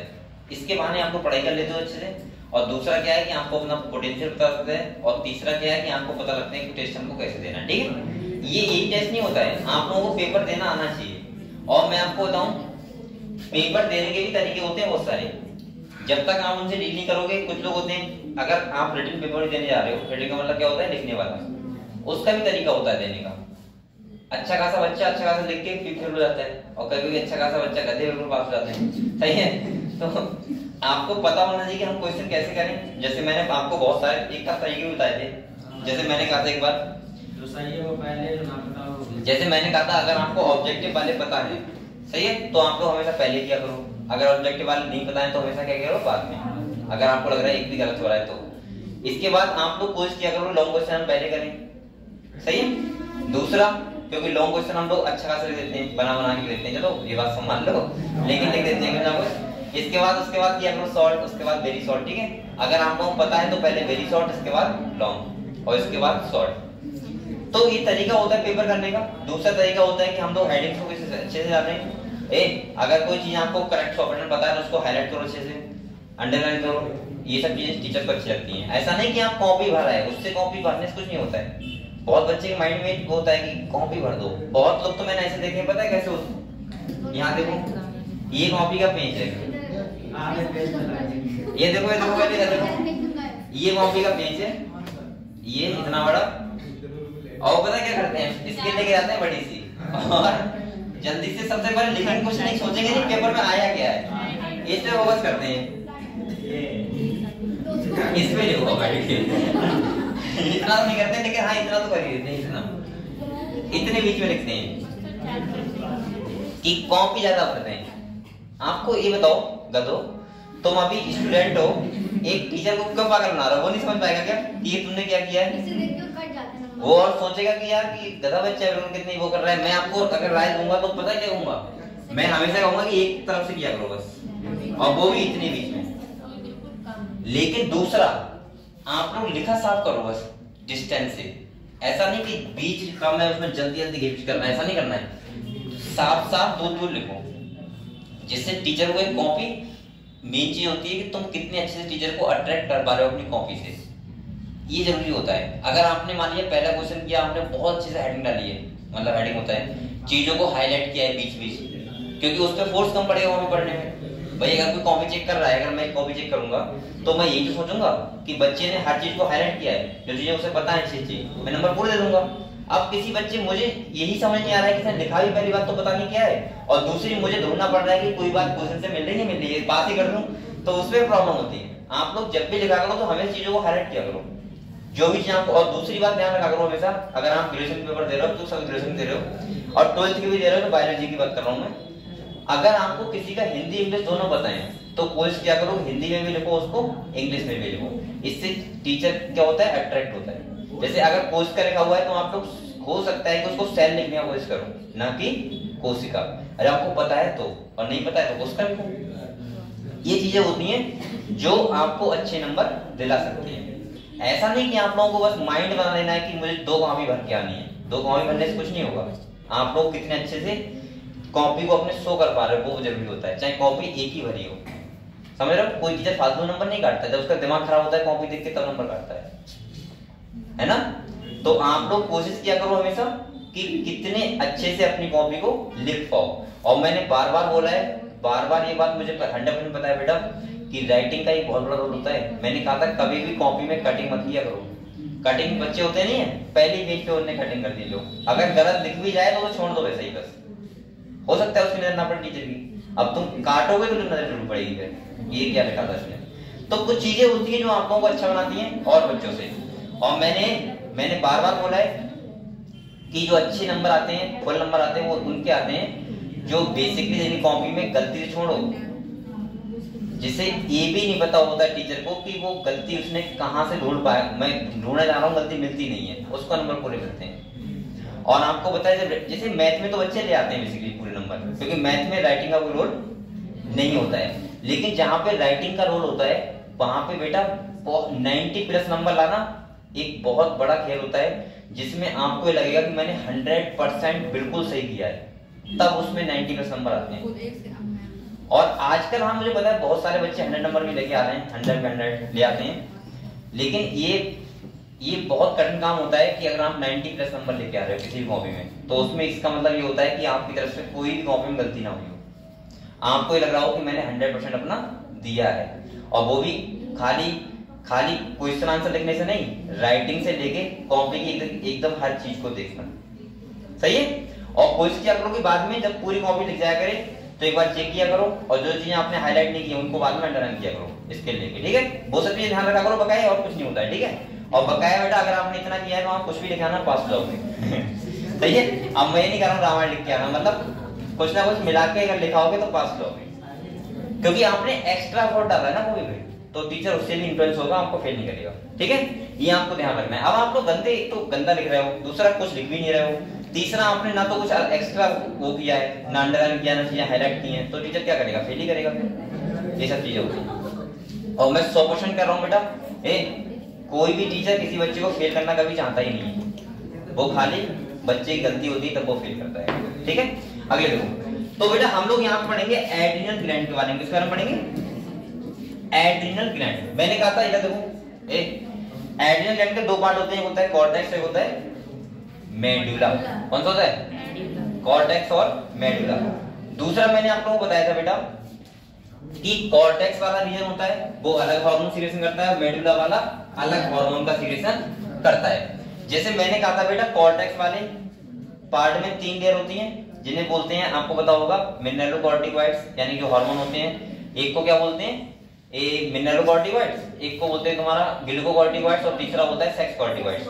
दूसरा अगर हम मेडुला वाले की बात करें तो आपको पता है यहाँ से सीक्रेशन होता है जिसे बोलते हैं 4F हार्मोन, पता है आपको, जिन्हें बोलते हैं इमरजेंसी हार्मोन, स्ट्रेस हार्मोन, यानी कि ये इमरजेंसी कंडीशन में का सीक्रेशन होता है। जैसे अगर हम बात करें तो यहाँ पे अगर कैटेगरी की बात करोगे आप लोग तो यहाँ पे बेटा आएगी, जैसे आपको पता है यहाँ पे हार्मोन के नाम होते हैं एड्रेनालिन, और दूसरा कौन सा होता है नॉर एड्रेनालिन, या फिर बोल सकते हैं एपिनेफ्रिन या फिर नॉर एपिनेफ्रिन, इन्हें डोपामिन भी बोलते हैं। ये कौन से हार्मोन होते हैं, इमरजेंसी हार्मोन होते हैं, और हार्मोन ऑफ फाइट और फ्लाइट, यहाँ फियर नहीं लिखा है इसीलिए इनको बोलते हैं 3F हार्मोन। क्या बोलते हैं, 3F हार्मोन। ये कब होते हैं, ये देखो अलर्टनेस, जब आपको पता है लड़ाई हो जाती है किसी से तो इन हार्मोन सीक्रेशन हो जाता है, कभी हो जाता है प्यारा जाता है तो इन हार्मोन सीक्रेशन हो जाता है। तो हमारी बॉडी में जब कुछ ऐसा एक्स्ट्रा होता है तो उस टाइम पे क्या होता है, इन हार्मोन का सीक्रेशन होता है। जैसे अलर्टनेस, पेपिलरी डायलेशन हमें ज्यादा देखने लगता है। तीसरा कह रहा है कि ए पीलो इरेक्शन का मतलब होता है भाई पायरोरेक्शन, रेजिंग ऑफ हेयर, बाल खड़े हो जाना। अगले कह रहे हैं ए स्वेटिंग, पसीना आने लगता है, गुस्सा आता है बहुत ज्यादा, तब ऐसा होता है। अगले कह रहा है बेटा both the hormone increase the heart beat, आपके हार्ट बीट बढ़ा देंगे, रेट ऑफ रेस्पिरेशन बढ़ा देंगे, और ये हार्मोन इमरजेंसी कंडीशन में का सीक्रेशन होता है, ठीक है। अगले अगर मैं बात करूं तो आपको पता है 3 लेयर होती हैं, वो ध्यान रखना ध्यान से, GFR मैंने ट्रिक बताई थी। इसका मतलब ये कौन सी होती है, जो ना ग्लोमेरुलोसा, दूसरी फेसिकुलेटा और तीसरी रेटिकुलरिस, ये ध्यान रखना है। और आपको पता है बेटा ग्लूकोकॉर्टिकॉइड्स का एग्जांपल क्या होगा, कोर्टिसोल, मिनरलोकॉर्टिकॉइड्स का एल्डोस्टेरोन, सही है। और तीसरा तुम्हारा सेक्स कॉर्टिकॉइड्स में एंड्रोजन और एस्ट्रोजन, समझ गए आप लोग। इसी के कारण एक बात और सुनो आप लोग, जैसे आप लोगों को पता होगा oestrogen basically female sex hormone होता है और एंड्रोजन कौन सा होता है, मेल सेक्स हार्मोन। लेकिन जब आपको पता है फीमेल के कैरेक्टर मेल में आते हैं, मेल के कैरेक्टर फीमेल में आ जाते हैं कभी किसी केस में, तो वो इन्हीं हार्मोन की वजह से आते हैं, वो वहां से नहीं आते टेस्टिस और ओवरी से, वो इन्हीं हार्मोन चक्कर से आते हैं। और आपको एक सिंड्रोम भी पता होगा, इसको बोलते हैं क्लाइनफेल्टर, क्या बोलते हैं, क्लाइनफेल्टर सिंड्रोम होता है। अरे गधो कौन सा होता है, डाउन टर्नर क्लाइनफेल्टर होता है। वहां देखो क्या होता है, वहां क्या होता है, सुनो सुनो, वहां क्या होता है, मेल में फीमेल के कैरेक्टर आते हैं, ना कि फीमेल में मेल के कैरेक्टर आ जाएंगे, लेकिन हार्मोन की वजह से ऐसा हो सकता है, समझ गए आप लोग। तो ये बातें सब क्लियर है आप लोगों को बेटा। तो यहाँ पे आपको ये ध्यान रखना है बस, कौन से हार्मोन क्या करते हैं वो आपको पता होगा, सही है। और बताओ इस चैप्टर में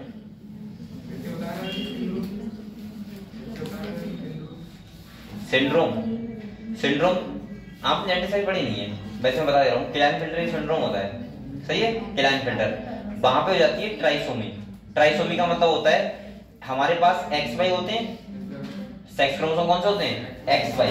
अगर हमारी ट्राइसोमी एक X बढ़ गया हमारे अंदर, तो हमारे अंदर मेल में फीमेल कैरेक्टर आ जाएंगे। लेकिन जो फीमेल में सिंड्रोम होता है उसमें XY नहीं बढ़ता है, उसमें X कम हो जाता है, यानी कि मोनोसोमी होती है। और मोनोसोमी का मतलब होता है कि फीमेल में फीमेलियन कैरेक्टर कम होना, ना कि ऐसे बोल दोगे कि फीमेल में मेल के कैरेक्टर आ गए, ऐसा नहीं हो सकता है, हमेशा मेल में फीमेल कैरेक्टर आते हैं, समझ गए आप लोग, जब होता है सिंड्रोम। वो हम जेनेटिक्स में बात करेंगे, डिटेल में करेंगे, ठीक है। और जेनेटिक्स बहुत अच्छा यूनिट है और मजा भी बहुत आपको आएगा। अगले देखो मजा तो पढ़ने वाला, या देखो आगे आप लोग और बताओ, और यहाँ पे कोई प्रॉब्लम है किसी बच्चे को इस चैप्टर में, बताओ।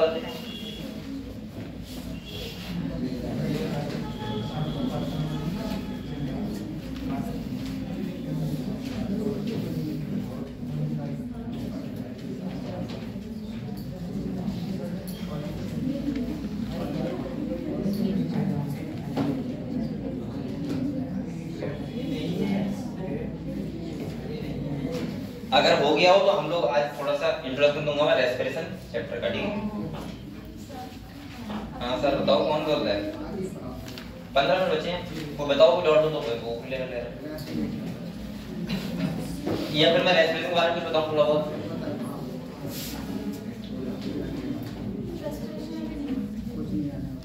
रेस्पिरेशन नहीं पढ़ोगे अभी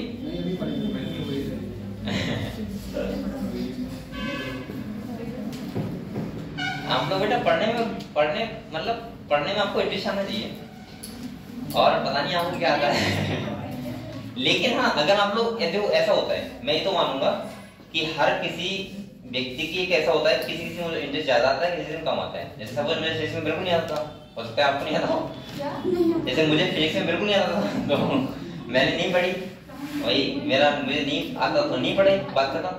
तो ऐसे तो मान सकता हूँ, लेकिन अगर आपको तो मैंने नहीं पढ़ रहा है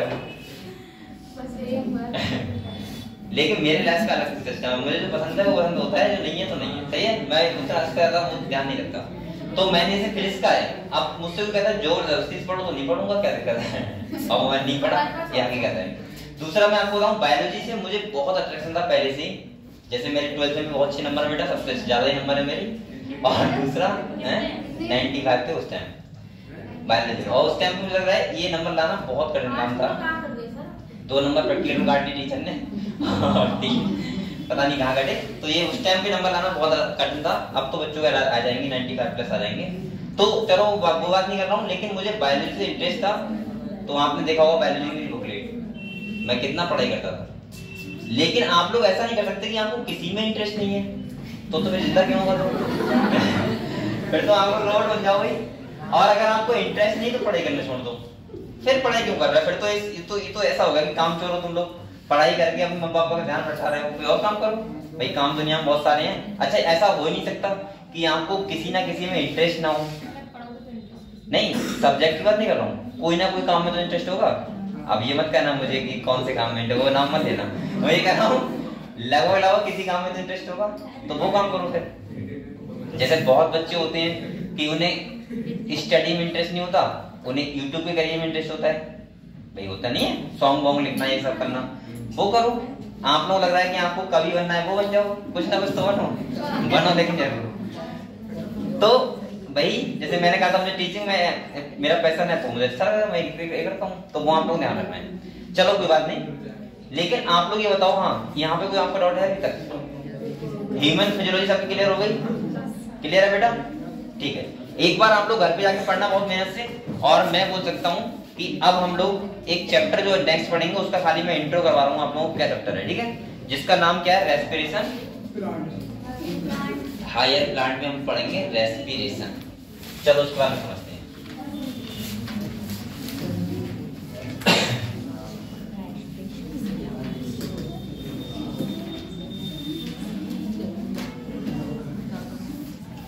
पढ़े? पहले मुझे ये बताओ आप लोग, रेस्पिरेशन का मतलब क्या होता है? रेस्पिरेशन मतलब समझते हो आप लोग क्या होता है? बताओ क्या समझते हो रेस्पिरेशन से? पहले बताएगी आरती, बताओ रेस्पिरेशन से आप क्या समझती हो? जो ग्लूकोज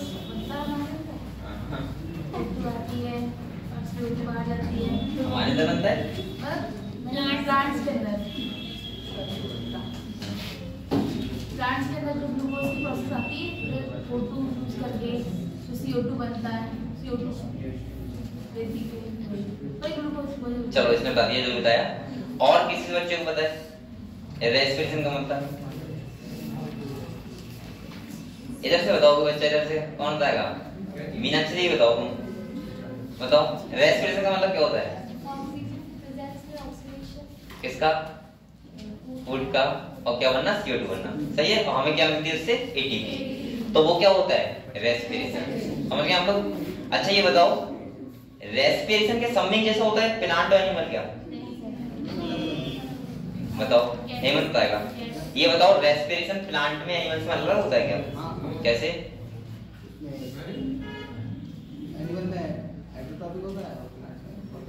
मैं रेस्पिरेशन की बात कर रहा हूँ, मैं फूड फॉर्मेशन की बात नहीं कर रहा हूँ, रेस्पिरेशन की बात कर रहा हूँ। बताओ बेटा।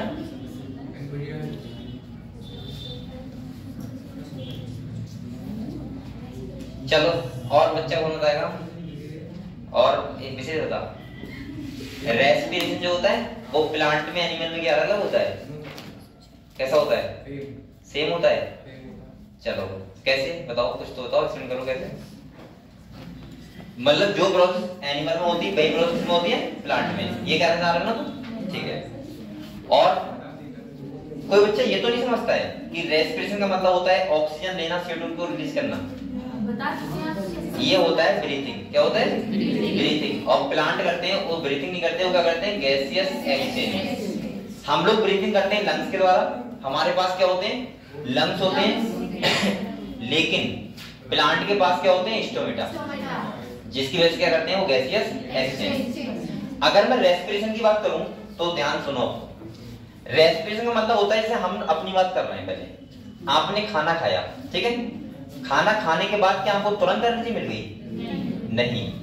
अगर आपने ऐसे बहुत सारे लोग देखे जो खाना खाने के बाद फिर बहुत करते नहीं, ऐसे करते हैं कि खाना खा के आया हूं फिर करते हैं, जैसे हम देखो मुर्गा खाया तो फिर अलग एनर्जी रहती है उनमें और कहते हैं आज तो मुर्गा खाया है। लेकिन मैं आपको बताऊं उस टाइम पे एनर्जी नहीं मिलती है हमें। बेटा हमारे फूड का पहले क्या होता है? डाइजेशन होता है, यानी कि जो कॉम्प्लेक्स फूड है वो ब्रेक डाउन होगा सिंपल फॉर्म में। सिंपल फॉर्म का मतलब है कि अगर प्रोटीन है तो वो कन्वर्ट हो जाएगी अमीनो एसिड। ये 4-5 घंटा प्रोसेस चलता है, यानी कि 4 से 5 घंटा फूड तो हमारे स्टमक में ही रहता है, समझ रहे हो? उसके बाद कहीं डाइजेस्ट होता है, कंप्लीट ब्रेकडाउन होता है, और उसके बाद फिर फूड का क्या होता है, एब्जॉर्प्शन। क्या होता है? अब तब भी एनर्जी नहीं मिली। एब्जॉर्प्शन होने के बाद ब्लड के थ्रू हमारी हर एक सेल में जाता है, और सेल में जो स्मॉलेस्ट यूनिट में फूड टूटा है, जैसे आपने मान लिया स्टार्च खाया, प्लांट खाए थे आपने, उसको वो क्या होता है, पॉलीसेकेराइड होता है। पॉलीसेकेराइड कन्वर्ट हो जाएगा मोनोसेकेराइड में, और मोनोसेकेराइड में कन्वर्ट हो जाएगा तब जो क्या होता है, जैसे ग्लूकोज मान लो, मोनोसेकेराइड होती है, ग्लूकोज हमारी सेल तक जाएगा। फिर ग्लूकोज में भी एक साइकिल होगी ग्लाइकोलाइसिस, उसके बाद एक साइकिल होगी माइटोकॉन्ड्रिया के पास क्रेब साइकिल, माइटोकॉन्ड्रिया के बाद उसके बाद होगी ईटीएस, तब फाइनली आपको मिलेगा वो फूड का एटीपी। और जो हम लोग क्या करते हैं, खर्च करते हैं। खाना खाने से हमें एनर्जी नहीं मिलती है, खाना एब्जॉर्प्शन होके पूरा ब्रेकडाउन होने से एनर्जी मिलती है। ऐसा नहीं कि आप लोगों ने खाना खा लिया तो आपको एनर्जी मिल गई। खाना खाने के बाद तो एब्जॉर्ब होना चाहिए सही से, एब्जॉर्प्शन के बाद क्या होना चाहिए, उसका ब्रेकडाउन होना चाहिए फिर से ग्लूकोज का। और जो मैं बता रहा हूँ आप लोगों को ग्लाइकोलाइसिस, या इसके बाद मैं बता रहा हूँ कि माइटोकॉन्ड्रिया के पास क्रेब साइकिल, ये सब साइकिल्स होती हैं, और वहां से जब हमें एटीपी मिलता है उसको हम लोग बोलते हैं रेस्पिरेशन। रेस्पिरेशन का मतलब होता है सिंपल सा, जो हमने फूड खाया है उसका एब्जॉर्प्शन होगा, और उसके बाद जब ग्लूकोज का मैं ऐसे बोल सकता हूँ कंप्लीटली ब्रेकडाउन, और उससे हमें क्या मिल जाए, एटीपी, उसको हम लोग बोलते हैं रेस्पिरेशन। और मैं ऐसे बोलूंगा कि रेस्पिरेशन प्लांट्स और एनिमल दोनों में कैसा होता है, सेम। क्योंकि रेस्पिरेशन बेटा आपको पता है, रेस्पिरेशन दो टाइप के होते हैं बेसिकली, एक होते हैं एरोबिक और दूसरे होते हैं एनारोबिक। एरोबिक का मतलब होता है जो रेस्पिरेशन ऑक्सीजन की प्रेजेंस में हो उसको बोलते हैं एरोबिक रेस्पिरेशन, और जो विदाउट ऑक्सीजन होता है उसको क्या बोलते हैं, एनारोबिक। सही है। अब आप लोग पता होगा एनारोबिक रेस्पिरेशन बेसिकली ईस्ट के द्वारा होता है, तो किस द्वारा होता है, ईस्ट के द्वारा। और दूसरा आपको पता है जब हम कोई एक्स्ट्रा वर्क करते हैं, हमने खाना नहीं खाया फिर भी वर्क करे पड़े हैं, तो हमारी जो मसल्स होती हैं वो एनारोबिक ब्रेकडाउन स्टार्ट कर देती हैं, और या हम कोई एक्स्ट्रा वर्क करते हैं जैसे सपोज, तो वहां पे बनता है लैक्टिक एसिड, और आपको बताए तो वहां पे भी होता है एनारोबिक ब्रेकडाउन। वैसे अगर देखा जाए तो हर, चाहे कोई प्लांट हुआ चाहे एनिमल हुआ, सब में कौन सा होता है, एरोबिक। मैं ऐसे सीधे सीधे भाषा में बोल सकता हूँ कि जिस भी सेल के पास अगर माइटोकॉन्ड्रिया है तो वहां पे कौन सा रेस्पिरेशन होगा, एरोबिक। और एरोबिक का मतलब होता है ऑक्सीजन की प्रेजेंस में होता है, जो उसे बोलते हैं हम लोग एरोबिक रेस्पिरेशन। समझ गए आप लोग? तो एरोबिक का मतलब समझ गए। तो रेस्पिरेशन कितने टाइप बताया मैंने, दो टाइप का। अब यहाँ पे कुछ चीजें समझते हैं। देखो मैंने कहा रेस्पिरेशन जो होता है, रेस्पिरेशन होता है कितने टाइप का होता है बेटा, दो टाइप का होता है। एक होता है तुम्हारा एरोबिक, और ये कौन सा होता है, एनारोबिक। समझ गए आप लोग? एक होता है एरोबिक रेस्पिरेशन, एक होता है एनारोबिक। एरोबिक का मतलब होता है जो प्लस O2 ऑक्सीजन की प्रेजेंस में हो, जो कैसा होता है माइनस O2। यहाँ पे ऑर्गेन्स होना चाहिए माइटोकॉन्ड्रिया। क्या होना चाहिए बेटा? अभी तक हमने क्लोरोप्लास्ट की बात की थी, वो तो वर्क कर लिया हम लोगों ने। अब किसका वर्क हो रहा है, माइटोकॉन्ड्रिया का। और यहाँ पे माइटोकॉन्ड्रिया एब्सेंट होती है, नहीं होती है। और एनारोबिक ब्रेकडाउन जो होता है वो दो टाइप से होता है, एक तो होता है ईस्ट के द्वारा और एक होता है मसल्स में। सही है।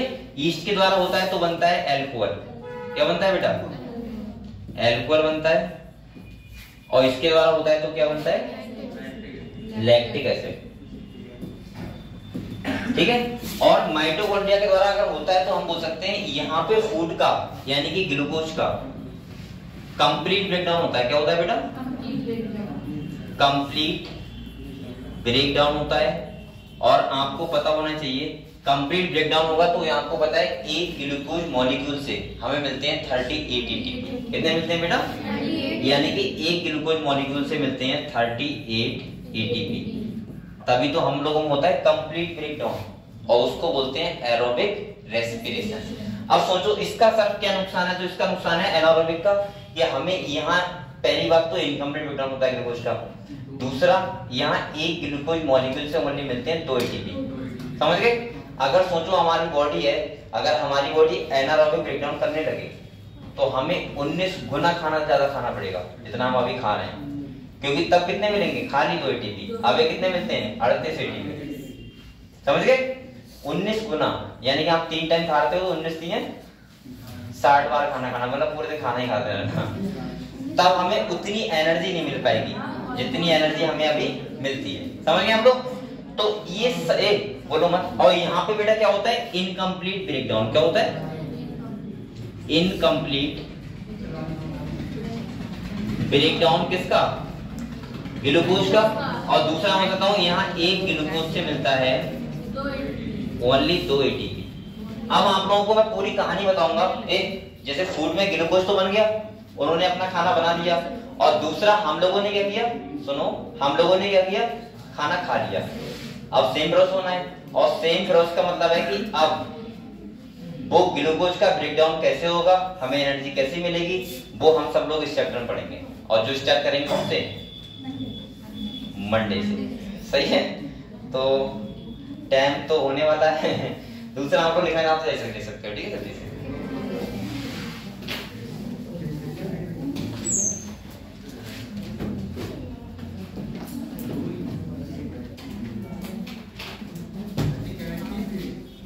आज